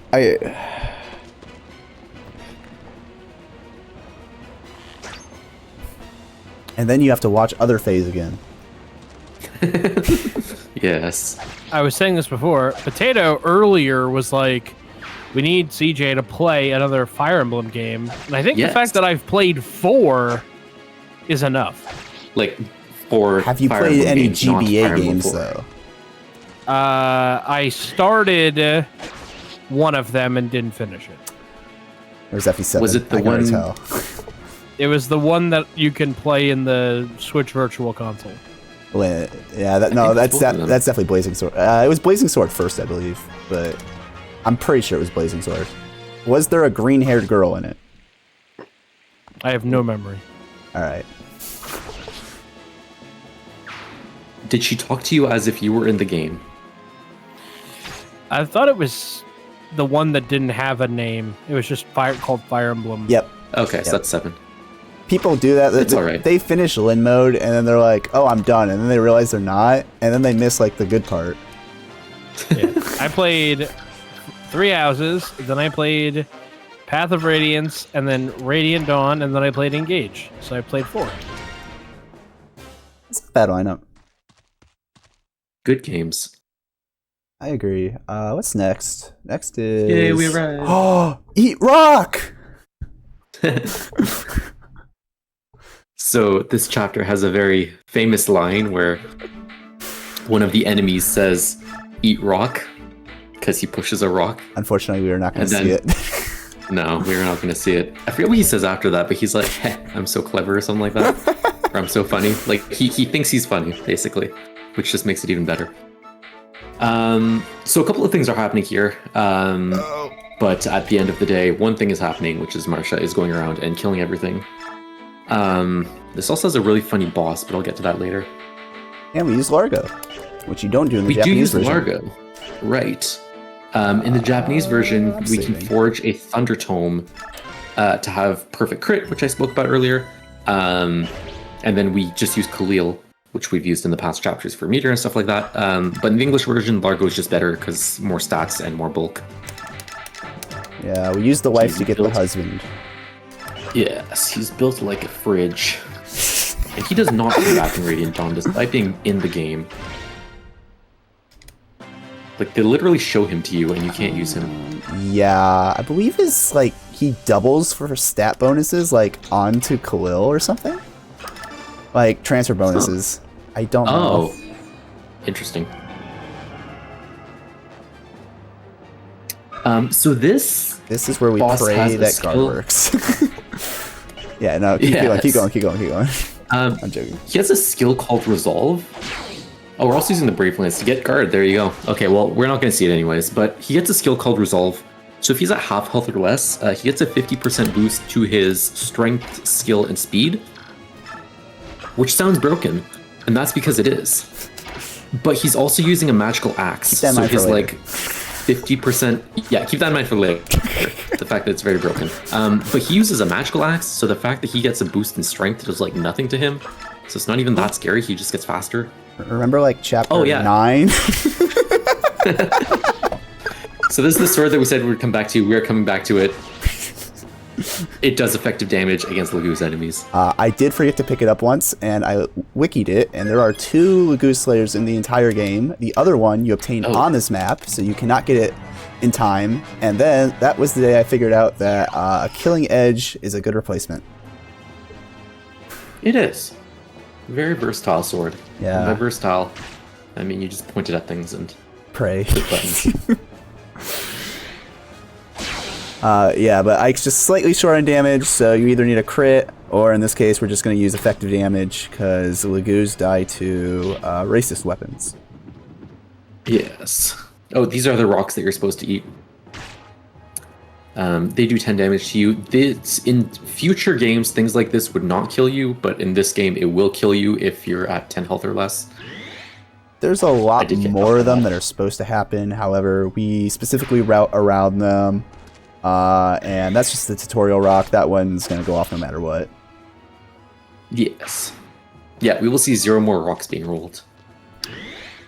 I did do the risky strat with Largo, so usually if you want to be extra secure, you're supposed to forge something else, but and give him a skill, but I was just like, you know what, Tomahawk and Ball. So we'll see if it works out. If he doesn't miss, it works out. Just don't miss. No, don't say okay to that, CJ. Do not play 5. Play 5 after you've played like 6 other games.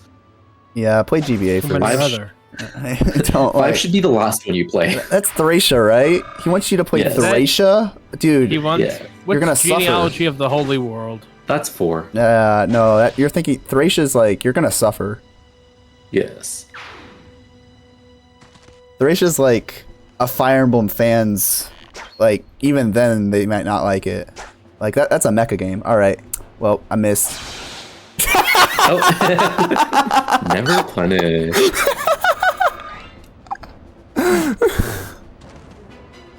You know what? It worked out in the end. Do we 1 round? There's my punish. Yeah. Happens. Oh well. Sword not big enough. Alright, we're gonna come over here. Do I do it from here? I do it from here, right? Yeah, I'm just gonna do it from here. Spear him. Perfect. We do not want that. Right, you come over here. And you move here for next turn. So this is actually a really cool thing where we actually have the shover actually has enough turns to run back up and reshove. That shouldn't matter. I don't think that'll matter. Because I hit once, at least. I think the downside is I'm going to get a Largo level up, but that's like... If you play this optimally, yeah, he shouldn't level up, but I got a little unlucky.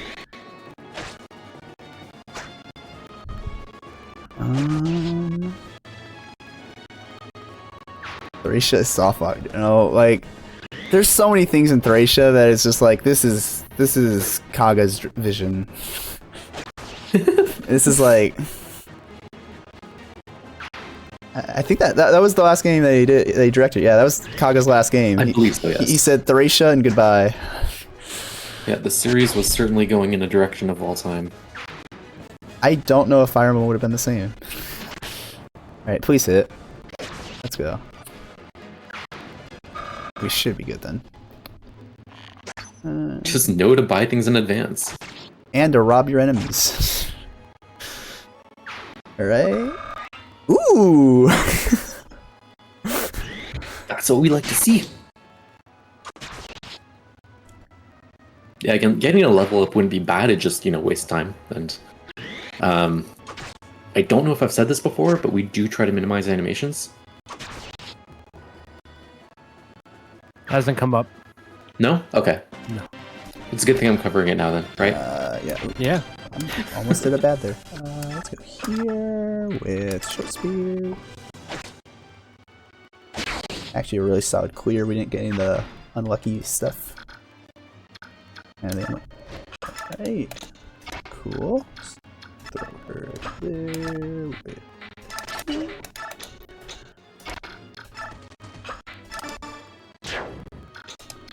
No, mess it up.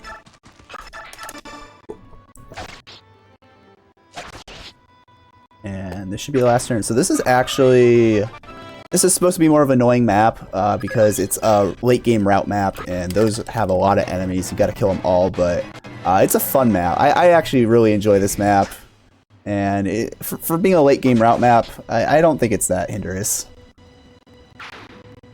There are worse maps. It's really like the good to hear your voice. Say my name, it sounds so sweet. That kind of hindrance? That certainly is hinder. Calling from the lips of an angel, smelling over that makes me weak. There's the other glue slayer I was talking about. Wait, yeah, we got the donation right. Maybe CJ can sing the Engage song. No. Or just finish Lips of an Angel. You're doing so good. Honey, why you calling me so late? Alright, let's try this. Let's see if I still remember how to do this. Clash. Yeah, so remember how we said that there was an awful chapter coming up? This is that chapter. Is this the one with the fuck hut? No, that's like chapter 9. This is the one people talk about when they say FE9 enemy phases take forever. Yeah, yeah. So, it's very large. There's like nothing in the middle. Oh, gamble, okay. We're going for Just it. Save. I did. We're good. Okay. No, I do everything else. Yeah, I do everything else. 'Cause we need, yeah. But yeah, this is the big map, if that tells you anything. I've been working a very long time to try and find a better route, and I still haven't, and it makes me sad. Yeah, it'll be tough. Oh, interesting. Alright, let's see if I remember how to do this, because I need... And you don't use racing here. No, you don't, because he just dies, unfortunately. Oh. You need this. You don't need this, right? Because I'm gambling. We'll do that. We'll see what has better hit rate. And then right, yeah, you don't do anything else. That's just that. Oh my gosh, why am I blanking? You don't do things. So this is a big prep map. You gotta do like a bunch of your prep here. So lots of things we're doing here won't even matter this chapter, but they will matter. Oh my gosh, my menu is all messed up. Where the heck is she? There she is. Read looking well. And then, oh, you probably don't know about this. We do some fun stuff now. Do we kill Bastion? Yes, we do. Bastion is not a good unit. He's good enough.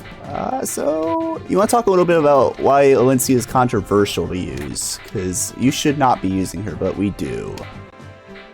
Well, so in this match, she's actually forced. That's so good. it's not like you can get around it, but she does serve a unique role here because she's the only flyer that can use staves, and she comes with like a B rank in staves or something like that. Yes. So she can just use the rescue staff that we picked up a couple of chapters ago, and what the rescue staff does, it's like the opposite of warp. There's no warp in this game, but rescue staff brings a unit to you. So she's gonna fly out a bit and rescue, and then she's gonna get out of Far to go. get out of danger's way. I do not remember who to smite. This is sad. It's one of them. Probably Marsha, because I think, or wait, no, because you would smite Ike, Valencia. right? It and has then, to be Ike. Crap. That's like the one thing I don't remember. I need to get here. All right, let's count it. All right, so she rescues. Where are you rescuing? All right. Where is Ike Is getting it in the rescued notes? I from? have the notes opened. You have the notes open? Yeah, it should be in. Is it Ike getting rescued? I thought it was Marsha getting rescued. Yeah, Marsha rescues Ike. Do like. Just. Oh, yes. Who do I? I thought you meant rescued like the staff. What am I gambling on? What a scroll. This is a terrible strategy. Don't ever do this. 3 turn. It is right of Ike. Cool. Alright, cool. So smite Ike like this. He's gonna go like this. And we're gonna pray everything works out. Ike. So this will save a whole turn, which is really big, but the odds of this working, as Kirby Master so graciously put this, is like 30%. So it would be very funny. Yeah. I remember what I forgot now. She won't get hit. It's promising. Goose Guard. Okay, wait, I found it. Yeah. Ike 2 up all left, equip Steel Forge, Pure Water. Alencia 8 left, rescue staff Marsha. Marsha, unequip weapon. 3, 4, 5, Equip 6, Lagoose Guard. 7, 8. Okay, so it's like below Ike. Wait, is that right? 1, No, she should have 4, that. 5, 6, 7. Alright, that's it. Because you wanted to be right next to each other. Alright, cool.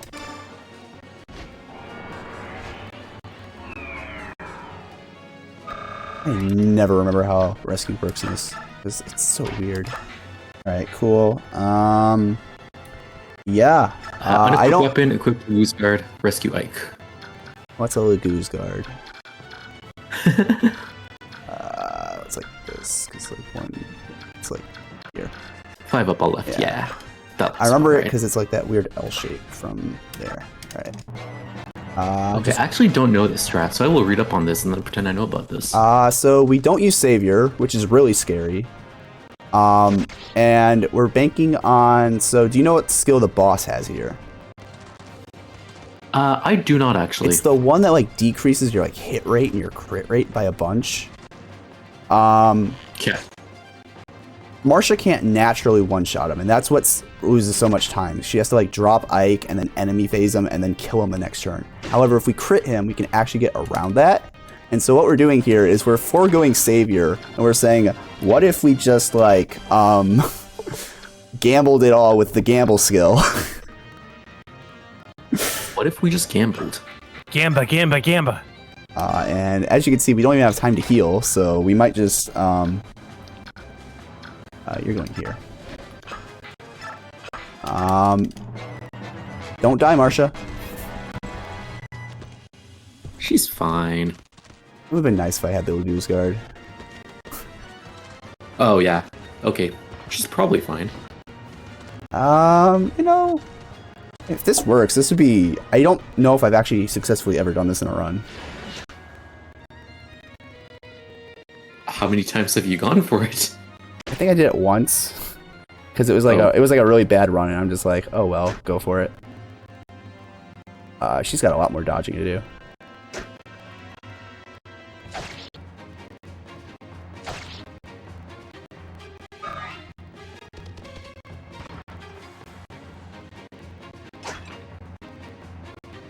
Oh baby. So this saves a whole turn if we do this correctly. And get lucky. It's most of it. Yeah, most of it is getting lucky.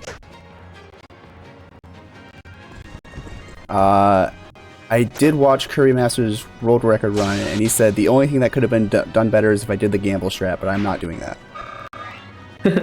Yeah. At some point, you gotta cut your losses, because there's the meteor strat in the... Alright, so let me show you guys what the church gamble temple does real quick. So this adds maybe 20% crit, and halves my hit rate. So now I have a nice 18 crit that I need. and I have to hit both of these. Alright. Oh. That's fair. Oh. Alright. So that's why you don't do it. And now let's do safe strat. Cool. The chapter's so nice, we did it twice. We love this chapter. Were we redoing it? I mean... yeah, because we died. Oh. Took a risk. Didn't pay off. Don't gamble, kids. Not even in video games. Alright. My menu should be better now. I think it'll actually just play out nice now. Still got weird meteor stuff. Well, okay. Let's do this correctly this time. There we go.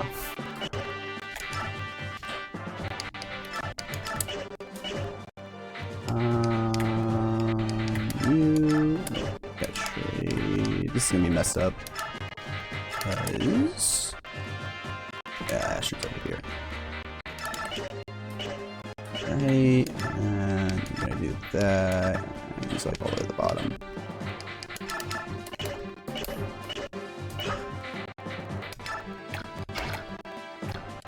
Alright, we should be good.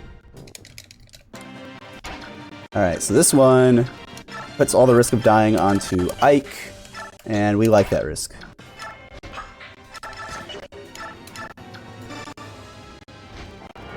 Because Ike isn't going to... He's a little dodgier for one. But another thing this strat does is we are now using Savior, which means we do no longer have penalty for carrying people with Marcia, meaning she can just kind of dodge a lot better, take hits just better, not get doubled when in enemy phase, and then we're also in the late game where a lot of enemy Lagoos exist, and at this point we don't care too much about archers, not even really any archers left. So we equip this item called the Lagoose Guard, which I think halves damage from Lagoos. So some of the most damaging things are going to be these cats and those tigers. And if we do take hits, we want to minimize the damage we're taking because Marcia has to fly all the way up there and then enemy phase a boss and live to kill him. And that's just a lot of work.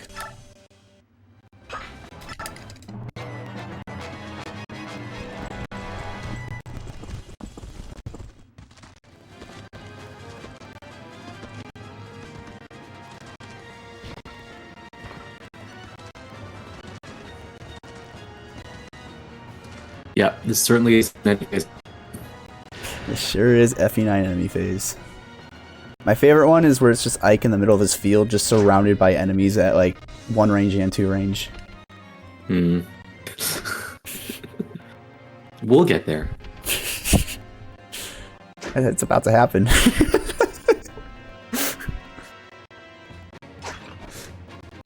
Okay.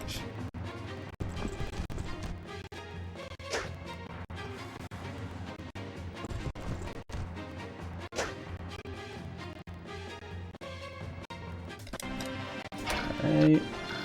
Remember to equip. Don't be an idiot. So we're actually, we brought back the steel lance here, and that is literally just because we need to save uses on our Silver Forge.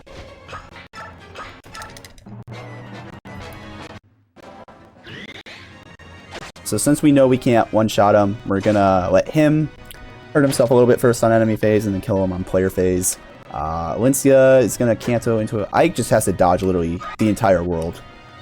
And Alincia is gonna be in a corner, and if she does get hit, we have to wait for this camera to scroll all the way to her to use, what was it called? Result? No, renewal? Yeah, we have to wait for a renewal animation to play, and then it scrolls all the way back. It's very funny. Oh, no, don't die, Ike. But can we do the chapter a third time? Gamble has to work eventually, like... That's true in more than just Fire Emblem. The question isn't will Gamble eventually work, is will you get Mercy killed before it works? How long can I drag the marathon on? It's more than a 1 in 5 chance to succeed, so like it wouldn't be like too bad. No, listen, kids. All I'm saying is 99% of gamblers quit before they make it big. It's the stupidest thing I've ever heard.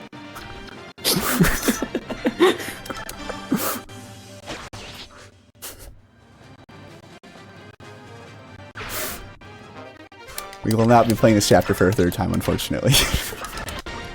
Well, but disc reader. It used to be that if we played this this route correctly, we would have 0 deaths, but unfortunately, Kirby had to go and make a really good discovery. Okay, because back in my day, there would be a death in chapter 28. Oh, but you I guess actually that was ratted out. You killed someone? Yeah, we sacked Mordecai. I do not remember this. Huh. Okay, so he would basically shove someone and then just be in range of enemies and die in the next chapter. But we're apparently not going to see it, so we are just going to... that was before Gwimpage. No, maybe. I think that was before Joffrey strats, which Gwimpage invented. Or maybe this is the Japanese version. We'll never know. In any case, neither here nor there. We're not going to see it. Chapter 27. There's only this one, then 2 more. We're getting to the end game. Alright, so this used to be a really annoying map where we had to pray that Joffrey did his job correctly and that everything worked. I don't think I'm supposed to do this. And there's like a pure water Joffrey had to do, and then he had to get lucky and not die, and then it was just RNG hell. But now we just do this. And killing this one dude solves all of our problems. It's just like real life.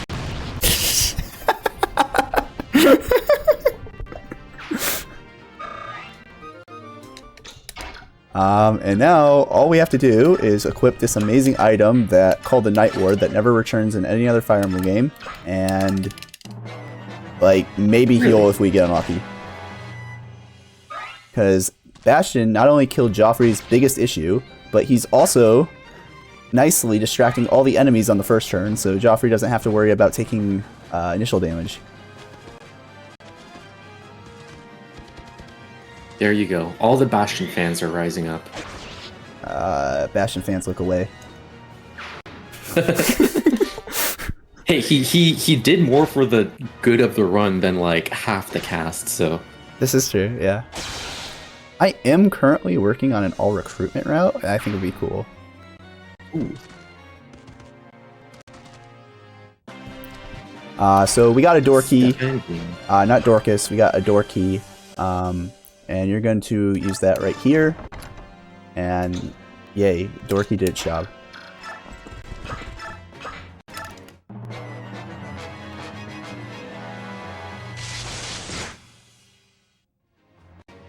So the reason that Joffrey's here, so there are 3 chests in the room that we just opened. Oh man, he's just dodging everything. There are 3 chests in the room that we just opened, and one of those chests contains Resolve, which we spoke about a bit earlier, but we'll cover that again when we equip it later. But just know that that is one of the best ways to finish the game consistently, is that skill. Literally, go to look up how do I beat FE9 final chapter, go to any game FAQs, and you'll see what we're about to do. Basically. Let's go. Another thing we did, now that we are running Savior on Marsha, we no longer have Guard, unfortunately. We're keeping Vantage, so maybe we get lucky with crits, but sadly we had to remove Guard so that she didn't suffer any more penalties, and goodbye, Dorky. Lucky. I miss Dorky. If you haven't seen it, guys, go and look up the FE7 Fire Emblem, just Fire Emblem ad, the original one. It's just watch it. I don't think I've seen it. You haven't seen it? Oh No. You have to watch it. Like, it's a masterpiece.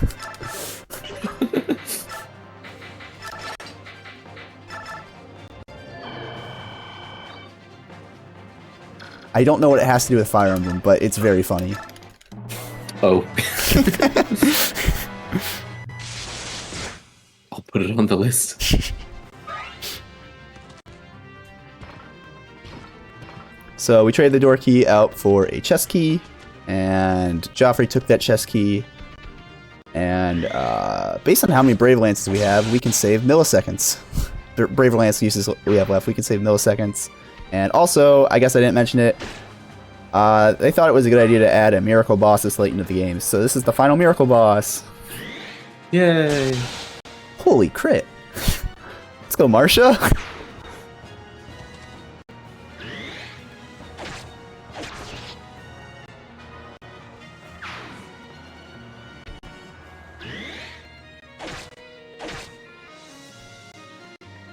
She might have enough Brave Lance uses for this chapter and the next. That'd be nice.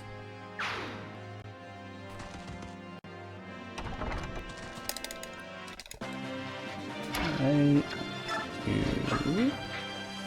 Oops. I think she does. Yeah, she does. Oh my gosh. Let's go. And we don't have to. We didn't get hit by the Thunder Tome, so we don't have to heal.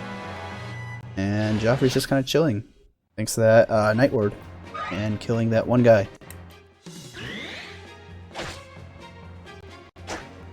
So our goal is to bring him down low enough so that we double him next turn, and so if Miracle double procs, that's just bad luck. That's unfortunate. You can't do anything about that, but we're trying to mitigate that, so we're giving us 2 chances to kill him.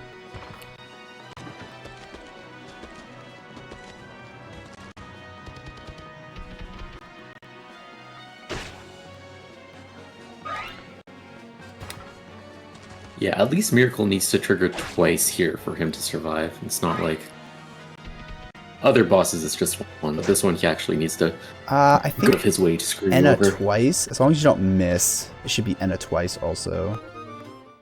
But yeah, thankfully. Yeah, maybe. Another thing, I guess it's a little weird, but we don't skip opening chest animations simply because, for some reason, skipping them takes longer than just watching them play, even though they look like they're long and skipping them should be fast. Don't do it. I don't know why, but they decided that skipping it just takes forever.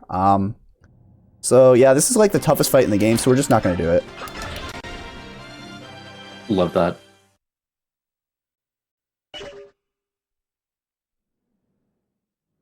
My favorite character in Fire Emblem, by the way, Black Knight. He's a cool guy. Love him. sort of a dick, but you know, it is what it is. I was like, I was attached, and then I thought it was just hilarious when his reveal. Okay, like, Hero spoiled it. Like, am I even spoiling it at this point? But like the reveal, Probably just not. like how anticlimactic it was. It's just randomly ran. I was like, oh, Ike, you didn't know? Come on, dumbass. I smelt him. It's like so we get a cool bird that we don't want taking up our animation frames, so we just say don't do anything. And so this is the funny glitch that we're talking about. This is where the so we actually unequip, re-equip Ragnall because of what Chloe was talking about earlier. If you use up the last of an item, it equips your top item, even if you have something else equipped. So because it gave us Ragnall in the last chapter, Ragnall was actually equipped but it was the bottom item on our list. So if we used up all our Pure Waters, it would just jump to the first item, even though we had something else equipped. So we have to unequip, re-equip Ragnall, so it's at the top of our list. So when we use up our last Pure Water, it doesn't decide to equip some random weapon.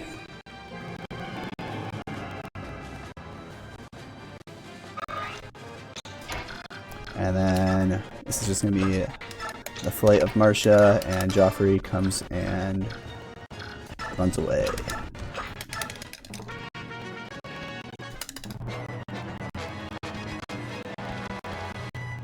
We also gave the Laguzgar to Ike, because he's going to be face tanking a lot of dragons, and those things do a lot of damage. And Marcia's basically served her purpose at this point. She is just a taxi now.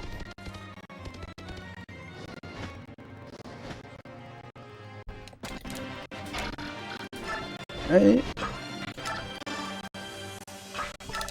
For story reasons, we need to get into this tower. I forget why. I feel like you get there and then like nothing happens, and then you just walk out. Lean. Right? Yeah, but she escapes before we get there. We don't know that though. Because she's about to escape. It's just like, yeah.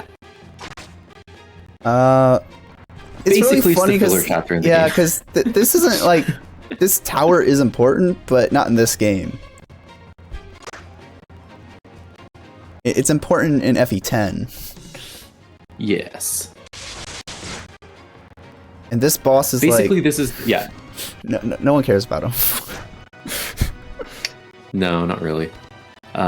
This is the chapter where you just train Ike with his shiny new sword. Yeah.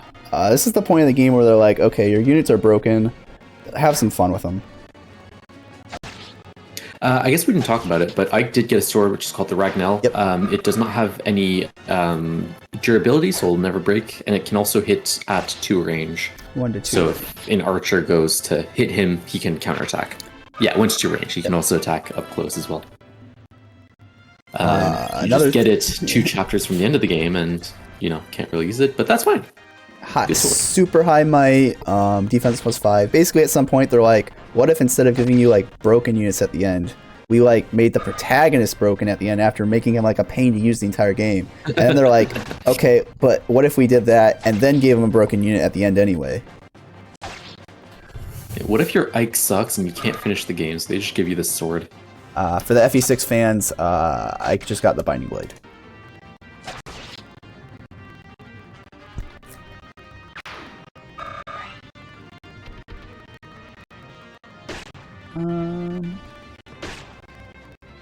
Oh yeah, for the people in chat, pick a Goose Royal.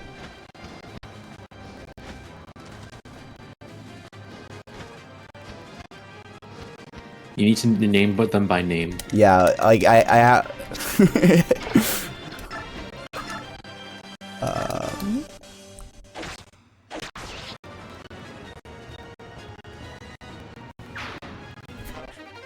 Ike is a bad lord, and I am tired of people saying he otherwise.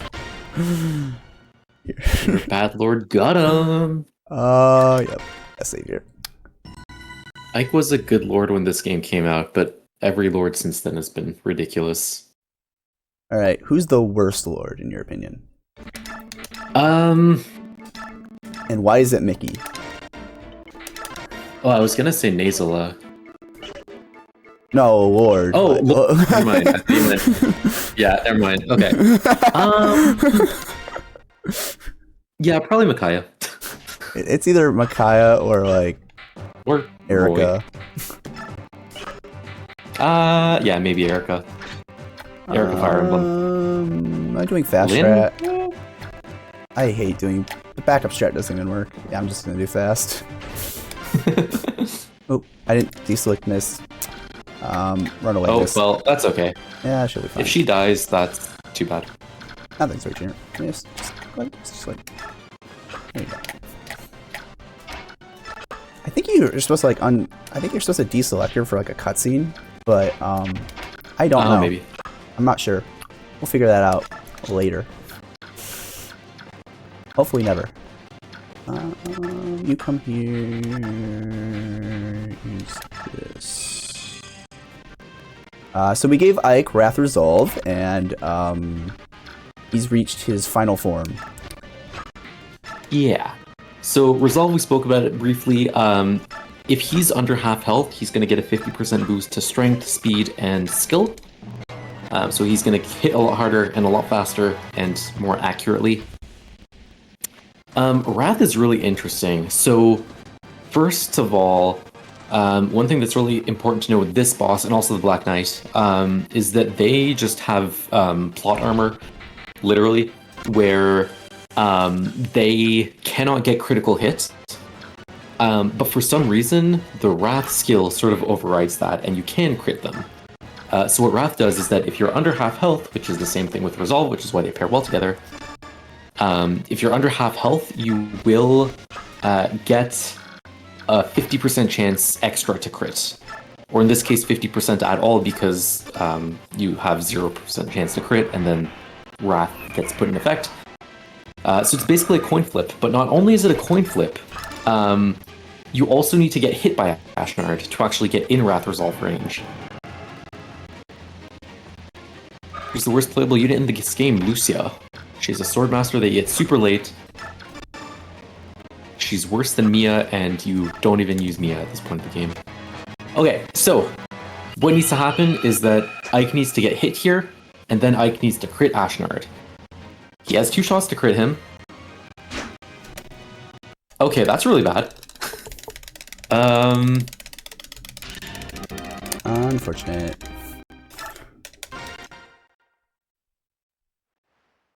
We'll do that again. Yeah, happens.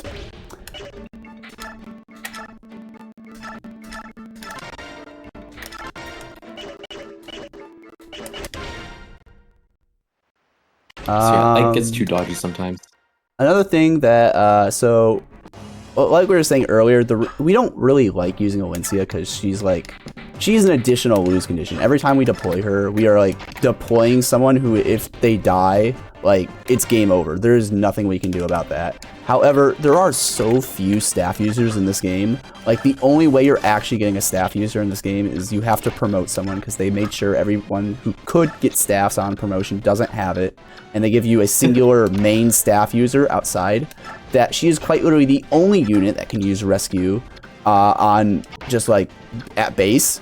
So we have to deploy a lose condition in order to use rescue to speed up this process. So that's part of the reason I had to reset there, because I am actively putting my lose condition at risk. So if Ike just misses, Alencia dies, and that is a forced game over. Yeah, surprisingly, we can't just one round the final boss without cheesing it. I know that's a big shock to everyone that the final boss is bulky and strong, but thankfully that's this the isn't case. like the hard mode final boss. We don't have to see Ashnard 2. Electric Boogaloo.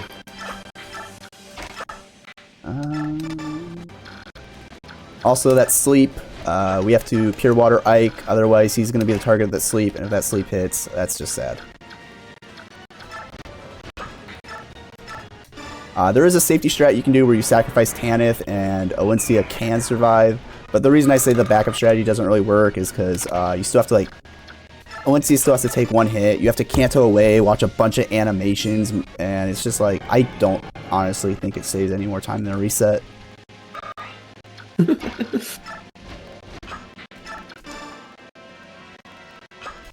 All right, try number 2. If this works, time is coming up, by the way. We didn't say that last time, but I believe it's on the work. save screen. So when I have the chance to save my file, that's when you're gonna click it. All right. Okay, we get hit. This is good. And we need to crit. There we go. Ayo! He's down and out, as they say in Pokemon Stadium. Now we just skip a bunch of cutscenes. And... time. GG! All right. And that was 2 Fire Emblem 9 in a somewhat fast manner, I guess. Hey, 2 hours, 32 minutes, and 18 seconds. I'd call that pretty fast. Yeah. I would. GG's! GG's, everyone. Yeah, absolutely. Thank you so much for the run. Absolutely, yeah. Thank you so much for having me, because I don't think I said this much, but I don't really record these runs usually. My first time ever recording myself playing FE9 speed run was literally my submission run for this. So this is like technically my first actual speed run thing for this. Well, that's great. You did a great job. This was a great run. I'm sure everyone had a great time. Where do you stream? Where can people find you? I don't really stream too much, but you can find my YouTube channel. It should be linked on my Discord, which is CoolNate, or it should be, I think it's at RealNinjaNate. I'm not... you can see me there, mostly just like chat on Discord. I don't, unfortunately, really use Twitch or social media, but you know, talk Fire Emblem. I love doing that. I love to optimize this game. I've done a little bit LTC, but I like I love speedruns. I love the draft races. I really like talking with community members that obviously have like put in a lot of time, especially like people like Quo who have helped me a lot, just like in this speedrun and other stuff in general. So yeah, thank you so much for having me. Thank you so much, Quo, for actually coming and commentating this. And absolutely, yeah. Yeah, absolutely. Thank you so much. We are going to take a quick pause for the cause. We're going to pay the bills, keep the lights on, and when we get back, we're going to be getting set up for our next run, Psycho Waluigi. Don't go touching that dial. We'll be right back.